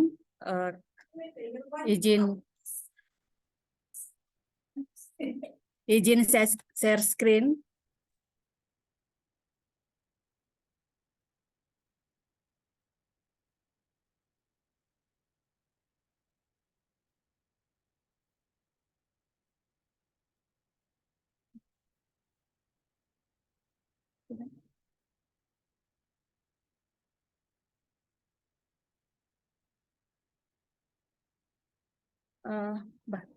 Baik, Bapak Ibu, salam dan bahagia. Perkenalkan, saya Iriani dari SMA Negeri 3 Bone, calon guru penggerak Angkatan 8. Sama dengan pemateri sebelumnya, di sini kami bermaksud berbagi ilmu yang telah kami dapatkan pada program pendidikan guru penggerak. Kali ini saya akan membahas tentang keyakinan dan restitusi. Bapak Ibu sekalian, pada awal pembelajaran kan biasanya kita membuat suatu peraturan kelas. Nah, di kurikulum Merdeka ini kita sebagai guru diharapkan ketika membuat peraturan kelas itu kita harus melibatkan siswa dalam membuat peraturan kelas. Kemudian yang kedua, kita juga menggunakan bahasa yang mudah dipahami sehingga murid-murid itu akan paham dengan peraturan kelas yang kita buat. Nah, peraturan kelas nanti ini akan berkembang menjadi sebuah keyakinan kelas. Nah, dari keyakinan kelas nanti ini, kalau peraturan kelas tadi ini terkadang ada kalimat-kalimat negatif, tapi kemudian kita mengubahnya menjadi suatu keyakinan kelas. Kenapa kita perlu membuat suatu keyakinan kelas? Agar motivasi intrinsik itu timbul atau tumbuh dalam diri murid. Nah, kemudian dengan adanya keyakinan kelas tadi yang telah kita sepakati bersama, maka itu akan menimbulkan lingkungan positif, baik itu di kelas maupun di sekolah. Nah, dari lingkungan positif ini kemudian akan menjadi suatu budaya positif di sekolah dan terkhusus di kelas kita, sehingga profil pelajar Pancasila yang selama ini selalu didengung-dengungkan oleh Mas Menteri, ya, itu bisa tercapai. Demikian Bapak Ibu. Nah, keyakinan kelas, hukuman dan penghargaan. Keyakinan kelas di sini maksudnya ya, mengapa tidak peraturan saja? Mengapa harus keyakinan kelas? Nah, sekarang kalau kita simak di sini, mengapa kita memiliki peraturan harus menggunakan helm bila mengendarai kendaraan roda 2? Mengapa kita memiliki peraturan 3M, menggunakan masker, mencuci tangan, dan menjaga jarak 1,5 meter? Kemudian, mengapa kita memiliki peraturan harus datang tepat waktu pada saat mengikuti pelatihan? Nah, ini semuanya merupakan peraturan. Nah, kalau kita lihat di sini, untuk mendukung motivasi intrinsik, motivasi dalam diri, maka kembali ke nilai-nilai keyakinan. Ternyata bahwa nilai-nilai keyakinan itu lebih menggerakkan seseorang dibanding mengikuti serangkaian peraturan-peraturan. Jadi makanya tadi diharapkan bahwa setelah kita membuat peraturan di kelas, itu kita mengubah menjadi suatu keyakinan. Keyakinan kelas. Karena ternyata bahwa keyakinan kelas itu lebih menyentuh hati murid-murid kita. Itu. Nah, sekarang Bapak Ibu perhatikan yang manakah yang merupakan keyakinan kelas. Bisa dituliskan di kolom chat, apakah yang berlatar hijau atau berlatar putih. Ini karena ini ada kesepakatan kelas, ini juga kesepakatan kelas. Nah, kira-kira dari dua gambar ini, yang mana merupakan keyakinan kelas? Ya, jadi kalau keyakinan kelas ini clue-nya ya, bahwa keyakinan kelas itu dia lebih bersifat abstrak. Ya, keyakinan kelas itu bersifat abstrak. Kemudian kalau peraturan kelas itu lebih konkret atau lebih rinci. Ya. Nah, dari dua gambar ini kira-kira yang mana merupakan keyakinan kelas?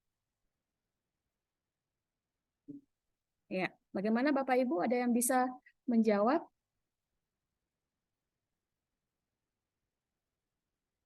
Ya. Nah, kalau kita lihat ya, kalau yang berlatar hijau ini datang tepat waktu, mengucapkan salam, menjaga kebersihan sekolah, kemudian berdoa sebelum dan sesudah kegiatan, aktif dalam pembelajaran, dan tertib. Nah, berarti ini kalau kita lihat berarti ini adalah yang konkret. Ya, konkret berarti ini adalah sebuah peraturan kelas. Nah, kalau yang sebelah ini yang berlatar putih ini, kami guru dan murid yang saling menyayangi. Ya, jadi ini fokusnya ke saling menyayangi. Kami murid yang semangat belajar, semangat, dan kami murid yang peduli dengan teman-teman, peduli. Jadi bisa kita lihat bahwa yang menjadi keyakinan kelas ini adalah yang berlatar putih ya Bapak Ibu ya. Di sini ada saling menyayangi, semangat, dan peduli. Jadi bisa dipahami Bapak Ibu ya bahwa keyakinan kelas itu bersifat abstrak dan peraturan kelas itu bersifat konkret. Nah, sekarang mari kita buat suatu keyakinan kelas dari peraturan yang telah dibuat. Misalnya, selalu kembalikan buku ke tempatnya. Jadi ini konkretnya. Nah, sekarang yang abstraknya itu seperti apa? Yang bisa mudah dipahami oleh murid kita. Kemudian, dilarang mengganggu orang lain. Hadir di sekolah 15 menit sebelum pembelajaran dimulai. Dilarang melakukan kekerasan. Dilarang menggunakan narkoba. Berganti atau menunggu giliran. Gunakan masker. Jangan berlari di kelas atau koridor. Nah, dari semua peraturan kelas ini, itu kita merubahnya menjadi sebuah keyakinan kelas. Karena kita tadi sudah pahami bahwa ternyata keyakinan itu kelas itu lebih greget, maksudnya dia lebih menyentuh hati murid sehingga mereka bisa secara tidak langsung bisa mematuhi peraturan kelas itu. Nah, sekarang kalau selalu kembalikan buku ke tempatnya, berarti boleh kita mengatakan bahwa bertanggung jawab, ya keyakinan kelasnya berarti dia bertanggung jawab. Kemudian dilarang mengganggu orang lain, ya menghargai orang lain, saling menghargai. Hadir di sekolah 15 menit sebelum pembelajaran dimulai berarti tepat waktu. Dilarang melakukan kekerasan, misalnya berarti bisa jadi kita di sini membuatnya menjadi hidup rukun. Dilarang menggunakan narkoba, ya ini untuk kesehatan ataupun untuk keselamatan. Bergantian atau menunggu giliran, ya ini menghargai juga ya Bapak Ibu. Gunakan masker, ya sama dengan helm tadi berarti untuk keselamatan. Jangan berlari di kelas atau koridor, ya ini juga untuk keselamatan. Mari kita lihat Bapak Ibu hasilnya adalah, nah ini dia. Ketika peraturannya selalu kembalikan buku ke tempatnya, maka keyakinan kelasnya itu adalah tanggung jawab. Kemudian dilarang mengganggu orang lain, keyakinan kelasnya adalah menghormati orang lain dan diri sendiri. Hadir di sekolah 15 menit, jadi menghormati orang lain dan komitmen pada tujuan. Dilarang melakukan kekerasan, keyakinan kelasnya adalah keselamatan, menghormati orang lain. Dilarang menggunakan narkoba, kesehatan, bergantian atau menunggu giliran, menghormati orang lain, dan kesabaran. Gunakan masker, kesehatan, dan keselamatan. Jangan berlari di kelas atau koridor, keselamatan, dan keamanan.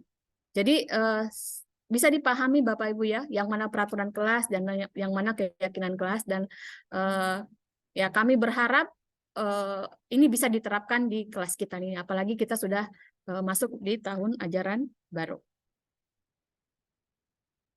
Nah, ini tentang hukuman atau penghargaan, dihukum oleh penghargaan. Ternyata dia berpengaruh jangka pendek dan jangka panjang. Penghargaan menghukum, penghargaan mengurangi ketepatan, penghargaan tidak efektif, dan penghargaan merusak hubungan. Jadi terkadang hukuman itu ternyata sangat berpengaruh terhadap murid. Nah, sekarang mari kita lihat hukuman dan konsekuensi. Kalau konsekuensi itu kan akibat dari perbuatan yang kita lakukan. Kemudian hukuman adalah merupakan sesuatu yang dijalankan kepada pelaku melalui suatu proses keadilan seperti itu. Nah, sekarang kita lihat di sini. Tindakan guru. Mencatat 100 kali di dalam buku kalimat, saya tidak akan terlambat lagi karena terlambat ke sekolah. Nah, itu hukuman atau konsekuensi. Ya, saya tidak akan terlambat lagi karena mencatat 100 kali. Berarti ini tidak ada hubungannya Bapak Ibu ya. Berarti ini kita boleh golongkan dia ke dalam hukuman. Ya. Kemudian yang kedua, lari mengelilingi lapangan basket 2 kali karena terlambat hadir di sekolah. Berarti ini juga Hukuman. Ya, hukuman juga. Karena tidak ada hubungannya ya. Seandainya ya, kemudian murid diminta untuk push up 15 kali karena tidak menggunakan masker ke sekolah. Berarti ini juga hukuman. Ya, menggantikan kertas tugas teman yang telah dicoret-coret. Hukuman atau konsekuensi? Konsekuensi, Bu. Ya, konsekuensi. Ya, karena menggantikan kertas tugas teman yang telah dicoret-coret. Kemudian selanjutnya, membersihkan tumpahan air di meja tulis karena tersenggol pada saat belajar. Berarti ini adalah juga merupakan konsekuensi. Meminta murid tidak mengenakan sepatu seharian di sekolah karena tidak mengenakan sepatu hitam. Hukuman atau konsekuensi? Hukuman. Lari mengelilingi lapangan basket 2 kali karena terlambat 10 menit untuk pelajaran PJOK. Konsekuensi. Ya, konsekuensi ya, karena ini ada hubungannya. Karena dia pelajaran olahraga dengan lari mengelilingi lapangan. Nah, sekarang kita lihat, ya, ini. Ternyata mencatat 100 kali di dalam buku kalimat itu adalah hukuman, lari mengelilingi lapangan juga hukuman, karena terlambat ke sekolah. Jadi kalau tidak ada hubungan sebab akibatnya, maka itu adalah hukuman. Ya. Kemudian mengganti kertas tugas teman yang telah dicoret-coret adalah konsekuensi, dan selanjutnya, dan seterusnya. Bapak Ibu ya, bisa kita perhatikan. Jadi bisa kita simpulkan bahwa hukuman adalah sesuatu yang menyakitkan harus terjadi. Kemudian membuat anak sakit, fisik maupun hati untuk jangka waktu yang lama. Selanjutnya anak membenci kedisiplinan, hukuman, paksaan, mendorong anak menyakiti diri sendiri, konsep diri yang buruk, anak belajar untuk menyembunyikan kesalahan, marah, rasa bersalah, dipermalukan, dan merasa tidak dihargai. Itu kalau kita memberikan suatu hukuman. Tapi ketika konsekuensi kan berasal dari karena kita sudah melakukan suatu keyakinan kelas, kesepakatan, sehingga mereka lebih mudah menerima. Jadi sesuatu harus terjadi, membuat anak merasa tidak nyaman dalam jangka waktu pendek, anak menghargai disiplin, stimulus tanggapan, mendorong anak agar mudah menyesuaikan diri, konsep diri yang baik, anak belajar untuk mematuhi peraturan, ya kehilangan hak, dibuat tidak nyaman, diasingkan untuk sementara atau time out. Nah, seperti ini ya perbedaan hukuman dan konsekuensi. Nah, selanjutnya restitusi. Nah, apa itu sebenarnya restitusi? Restitusi adalah proses menciptakan kondisi bagi murid untuk memperbaiki kesalahan mereka, sehingga mereka bisa kembali pada kelompok mereka dengan karakter yang lebih kuat. Ya, jadi restitusi di sini bukan untuk menebus kesalahan. Ciri-ciri restitusi adalah bukan untuk menebus kesalahan, namun untuk belajar dari kesalahan. Yang kedua, memperbaiki hubungan. 3, tawaran, bukan paksaan. Yang keempat, restitusi menuntun untuk melihat ke dalam diri. Yang kelima, restitusi mencari kebutuhan dasar yang mendasari tindakan. Yang keenam, restitusi diri adalah cara yang paling baik untuk memperbaiki diri. Yang ketujuh, restitusi fokus pada karakter bukan tindakan. Yang kedelapan, restitusi fokus pada solusi. Dan restitusi mengembalikan murid yang berbuat salah pada kelompoknya. Nah, sekarang ini adalah segitiga restitusi. Jadi yang pertama adalah menstabilkan identitas. Ya, di sini kalau menstabilkan identitas itu berarti setiap orang pasti pernah melakukan kesalahan. Ini ya, kamu bukan satu-satunya yang pernah melakukan ini. Jadi ini adalah kata-kata yang sering yang kita akan ucapkan ketika kita mengadakan segitiga restitusi itu. Kemudian yang kedua adalah validasi tindakan yang salah.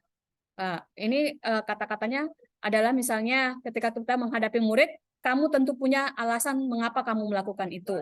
Adakah cara yang lebih efektif untuk mendapatkan apa yang kamu butuhkan? Ini. Kemudian yang ketiga, menanyakan keyakinan. Nilai-nilai apa yang telah kita sepakati? Kamu ingin menjadi orang seperti apa? Ya, jadi seperti itu Bapak Ibu ya, langkah-langkah segitiga restitusi ini. Jadi saya ulangi, yang pertama adalah menstabilkan identitas, yang kedua adalah validasi tindakan yang salah, dan yang ketiga menanyakan keyakinan. Nah, saya bahas satu-satu. Untuk membuat murid yang merasa gagal karena berbuat salah menjadi positif terhadap dirinya, guru berkata berbuat salah itu hal yang manusiawi. Jadi ini menstabilkan identitas Bapak Ibu ya. Ini salah satu kalimat-kalimat yang kita ucapkan ketika menghadapi murid. Jadi yang pertama, berbuat salah itu hal yang manusiawi, tidak ada manusia yang sempurna. Ya, Bapak Ibu juga pernah berbuat salah dan kita pasti bisa menyelesaikan permasalahan ini. Bapak Ibu tidak tertarik untuk mencari tahu siapa yang benar dan siapa yang salah, tapi Bapak Ibu lebih tertarik untuk menyelesaikan masalah. Selanjutnya kalimatnya lagi, kalau kamu menyalahkan dirimu sendiri terus, apakah kamu bersikap baik pada dirimu sendiri? Nah, seperti itu kalimat-kalimat yang kita ucapkan ketika ingin pada langkah menstabilkan identitas. Kemudian validasi tindakan yang salah. Jadi ini gunanya adalah untuk membantu murid mengenali kebutuhannya. Jadi kita ingin tahu, tadi sudah dibahas oleh Ibu Jumarni, kebutuhan dasar murid ya. Jadi validasi tindakan yang salah ini untuk mengenali kebutuhan murid yang belum terpenuhi ketika dia melakukan kesalahan tersebut. Ya, jadi di sini kita bisa berkata, kamu bisa saja kan melakukan hal yang lebih buruk, tapi kamu tidak melakukannya. Kamu pasti punya alasan mengapa melakukannya.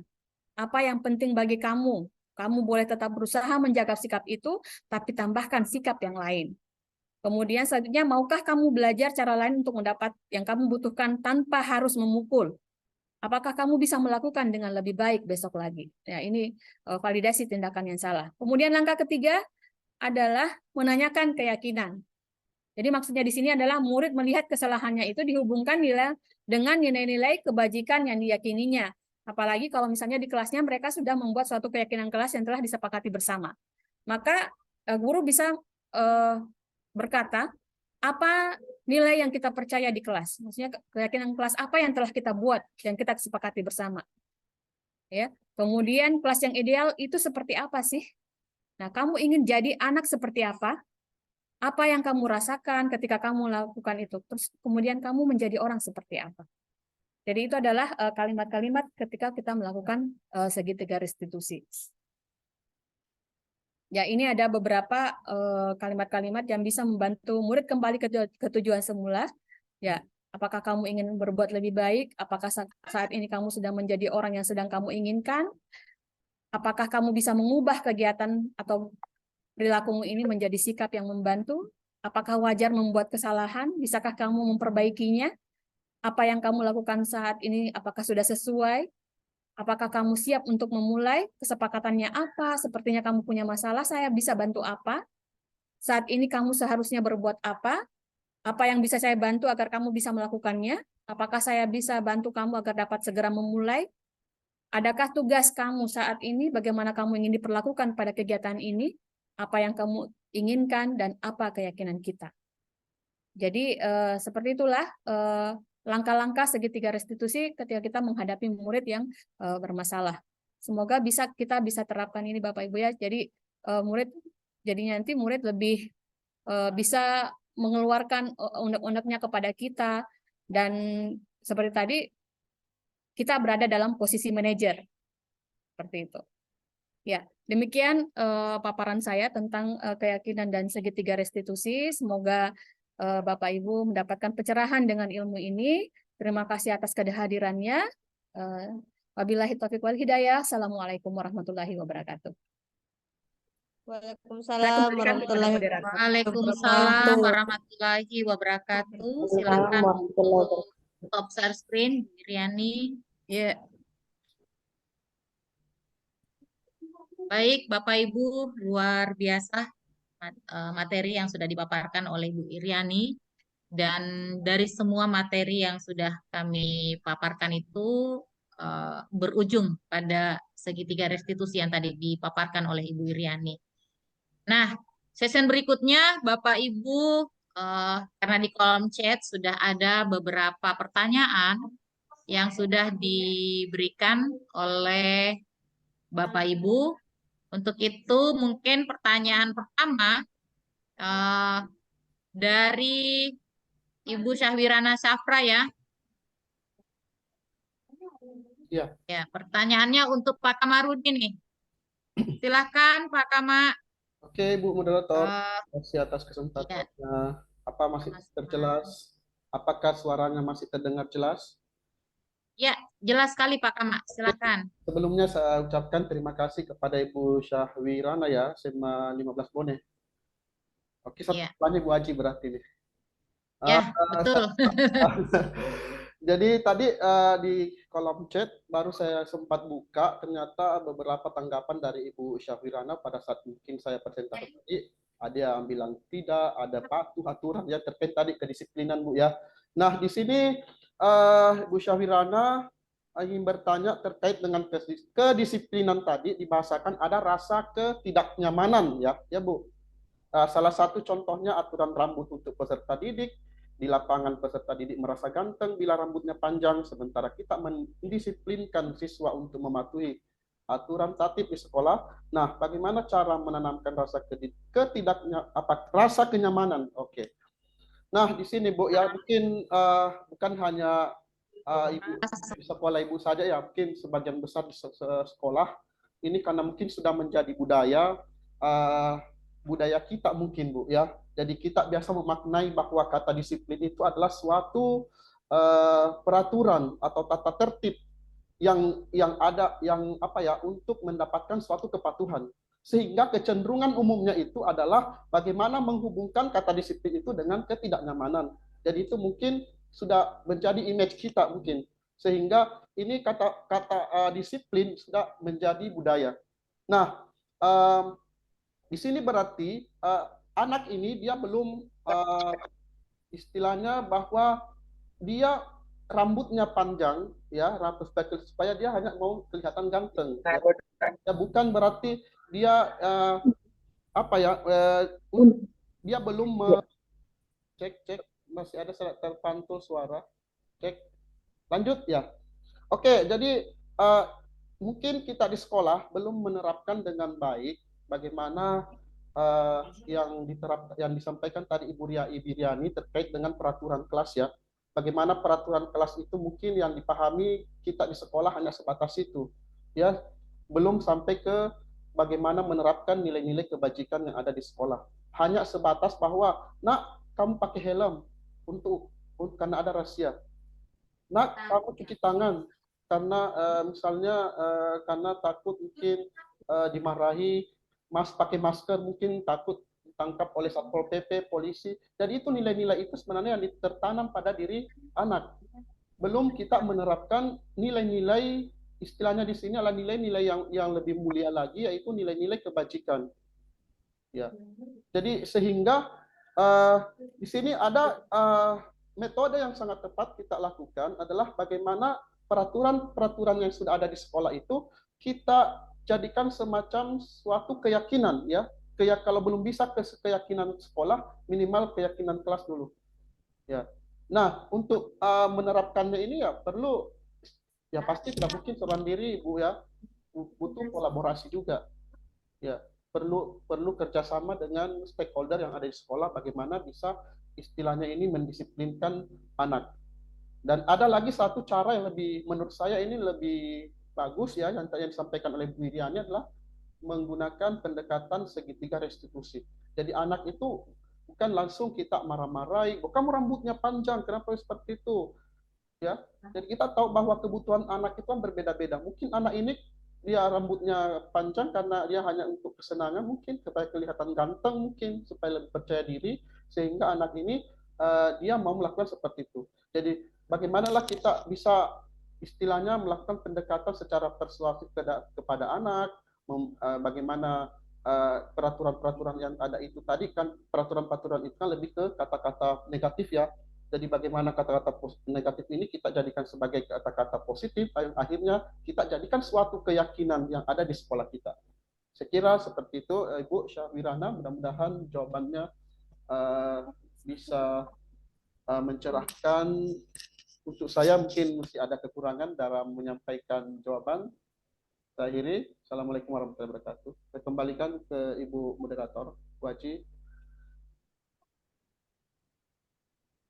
Ya, terima kasih Pak Kama atas jawaban yang diberikan dari pertanyaan Ibu Syahwirana. Nah, saya kembalikan kepada Ibu Syahwirana. Bagaimana Bu Syahwirana atas jawaban yang sudah diberikan oleh Pak Kamarudin? Mengarah ke sini. Bismillahirrahmanirrahim. Terima kasih Pak Kama atas jawaban yang diberikan. Memang di lapangan sering kita mendapatkan, terutama di kelas ya, kita sebagai wali kelas, ada beberapa siswa yang masih merasa dirinya ganteng dengan rambut panjang. Tapi ternyata dari penjelasan Ibu Iriani, kita harus memberikan stimulus kepada siswa bahwa bukan langsung judge bahwa harus potong rambut seperti ini sesuai dengan tatib. Ternyata tidak, harus diberikan suatu keyakinan kelas ya sesuai dengan aturan yang sudah dibuat. Terima kasih banyak pencerahannya Pak Kama. Semoga nanti kami bisa Terima kasih kembali. Ya, terima kasih. Assalamualaikum. Salam. Ya, terima kasih Bu Syahwirana atas umpan baliknya. Nah, sepertinya memang Bu Syahwirana banyak pertanyaan ya untuk kami pemateri ini. Karena saya melihat Ibu Syahwirana lagi nih yang bertanya untuk saya. Pertanyaan dari Bu Syahwirana adalah, saya sering mengatasi masalah siswa berperan dalam posisi kontrol sebagai teman. Nah, image yang terbangun pada siswa sudah seperti itu. Lalu bagaimana saya bisa mengubah image saya tanpa harus siswa menjauhi saya? Luar biasa pertanyaannya Bu Syahwirana. Ya, karena memang ya, apalagi kita yang berada di posisi guru SMA, hal seperti ini sering terjadi. Kita memposisikan diri kita sebagai teman pada siswa. Nah, seperti tadi penjelasan saya bahwa kita menerapkan posisi kontrol manajer, dan memang karena kita sudah melewati beberapa kasus, bisa jadi pada suatu saat kita berada dalam posisi kontrol sebagai teman. Nah, itu tadi saya sudah jelaskan tadi mengenai hal tersebut. Nah, jikalau ingin berubah, tentu kita, saya, Bu Syawirana, dan ibu-ibu yang lain, tentu harus mulai melakukan perubahan, mulai mengajak siswa untuk berdiskusi, mulai bertanya tentang kesalahan yang dilakukan. Jadi di sini intinya kita melibatkan siswa dalam kasus yang dihadapinya. Jadi selama ini kalau kita dalam posisi sebagai teman menganggap bahwa siswa itu kata-kata yang kita keluarkan itu seperti teman. Nah, ketika ada kasus kita mulai melibatkan. Seperti yang tadi bahwa saya katakan sebenarnya inti dari semua materi yang kita berikan itu ada pada segitiga restitusi. Ketika ada kasus yang terjadi, tentu yang pertama seperti yang sudah disebutkan adalah eh, menanyakan, menstabilkan identitas, kemudian memvalidasi kesalahan murid kita, dan yang terakhir adalah menanyakan keyakinannya. Apakah ada nilai-nilai yang dilanggar oleh siswa kita. Nah, ketika kita dalam posisi menghadapi kasus itu, kalau menerapkan segitiga restitusi, saya yakin posisi kontrol sebagai teman akan mulai sedikit demi sedikit kita tinggalkan.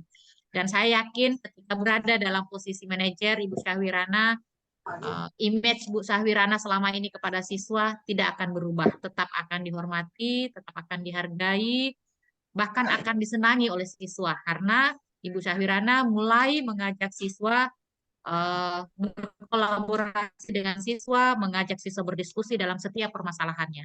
Nah, saya rasa demikian Bu Syahwirana jawaban saya dari pertanyaan yang diberikan. Saya kembalikan kepada Bu Syahwirana. Terima kasih atas jawaban yang diberikan. Lagi-lagi ini sebenarnya kerja di lapangan ya, pergeseran teman. Dulu kita takut sama buku kita, tapi sekarang sepertinya siswa merasa bahwa kita adalah teman. Jadi memang perlu manajemen ya, seperti itu. Dan penjelasannya sangat menarik. Untung saya ikut di apa namanya ruang kolaborasi yang disampaikan. Terima kasih banyak atas jawaban yang diberikan. Sekretaris saya, Assalamualaikum. Iya, terima kasih Bu Syahwirana. Sangat bersyukur kami pemateri jika apa yang kami paparkan membawa manfaat. Ya. Dan selanjutnya pertanyaan berikutnya kembali dari Bu Syahwirana. Memang Bu Syahwirana ini getol sekali ya Bapak Ibu, apalagi di sekolah SMA 15 Bone itu akan menerapkan kurikulum merdeka, dan beliau ini sebenarnya adalah pendamping Wakasek kurikulum. Makanya dia selalu getol menambah keilmuannya persoalan kurikulum merdeka ini. Satu kali saya share tentang kegiatan kita, beliau sangat antusias untuk bergabung karena dia merasa bahwa saya perlu menambah ilmu saya dan ingin melakukan perubahan dan mau bergerak bersama-sama guru penggerak yang sudah ada di sekolah. Kesempatan berikutnya saya persilakan kepada Ibu Wiriani untuk menjawab pertanyaan Bu Syahwirana. Terima kasih atas pertanyaan yang diajukan oleh Bu Syahwirana yang mengatakan bahwa apa yang dimaksud dengan penghargaan yang menghukum, bukankah satu penghargaan itu adalah satu motivasi. Jadi penghargaan itu kita kategorikan sebagai motivasi ekstrinsik. Jadi penghargaan yang menghukum di sini maksudnya adalah kita memberikan hukuman kepada murid gitu. Ada sanksi yang konsekuensi yang harus mereka terima ketika melakukan suatu kesalahan. Jadi misalnya tadi ketika dia mencoret kertas temannya, maka konsekuensinya adalah dia mengganti kertas yang telah dicoret-coret tersebut. Jadi itu maksudnya. Jadi penghargaan itu bukan hanya memberikan satu pujian, tapi ketika penghargaan itu, ketika dia mengganti misalnya tadi kertas yang dicoret-coret itu, ya kita bisa mengatakan bagus, ya, good job misalnya, karena kamu sudah mau menggantikan kertas yang kamu coret tadi. Jadi seperti itu, Syahwirana. Baik. Bagaimana? Terima kasih Bu Iriani. Bagaimana Bu Syahwirana tanggapannya mengenai jawaban yang diberikan oleh Bu Iriani? Ya, terima kasih Ibu Yuliani atas tanggapan yang diberikan. Semoga kami bisa menerapkannya. Terima kasih. Baik, terima Terima kasih, kasih Bu. Bu Syahwirana atas pertanyaan-pertanyaan hebatnya dan luar biasa. Saya ucapkan juga terima kasih yang tak terhingga kepada Bapak Ibu yang masih setia di room Zoom ini. Kehadiran Bapak Ibu di sini merupakan support yang luar biasa bagi kami semua. Untuk itu, kita sudah berada di penghujung kegiatan diseminasi kita pada hari ini. Sekali lagi, saya ucapkan terima kasih banyak. Semoga apa yang kami paparkan hari ini memberikan manfaat kepada Bapak Ibu semua. Semoga hari ini mampu menginspirasi Bapak Ibu semua untuk mau bergerak, dan menggerakkan di sekolah masing-masing. Baik, terima kasih Mungkin Bapak Ibu pemateri. Bu Emi kita foto bersama mungkin. Ya, Bu Iriani. Semua. Sebelum saya mengakhiri kegiatan kita hari ini, mari kita lakukan foto bersama. Silakan Pak Kama. Oke, Saya off-kan pin semua ya. ya, Apa bisa Pak Kama di off-kan pin dulu. slide berikutnya? Slide berikutnya ya. Remove dulu pinnya Bu Haji. Oke, saya remove dulu.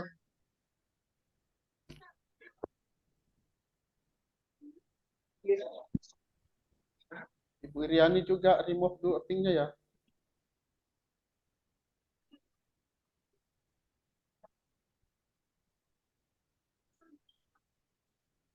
Oke ya, bisa diaktifkan kameranya semua Bapak Ibu. Pak B. Tapi Bapak Ibu diaktifkan kameranya karena ini adalah dokumentasi kami, aksi nyata kami. Mohon aktifkan kamera. Mohon Iya, diaktifkan Pak B. kameranya semua.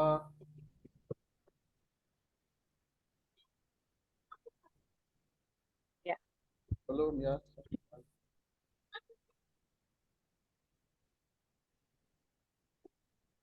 Satu kali lagi ya Bapak Ibu, atau 2 kali. Ya, di slide kedua mungkin. Katanya menghitung Pak Kama. Saya Ada menghitung masukan ya. nih. Satu, Ya, Satu. supaya siap-siap. 1, 2, 3. Slide kedua.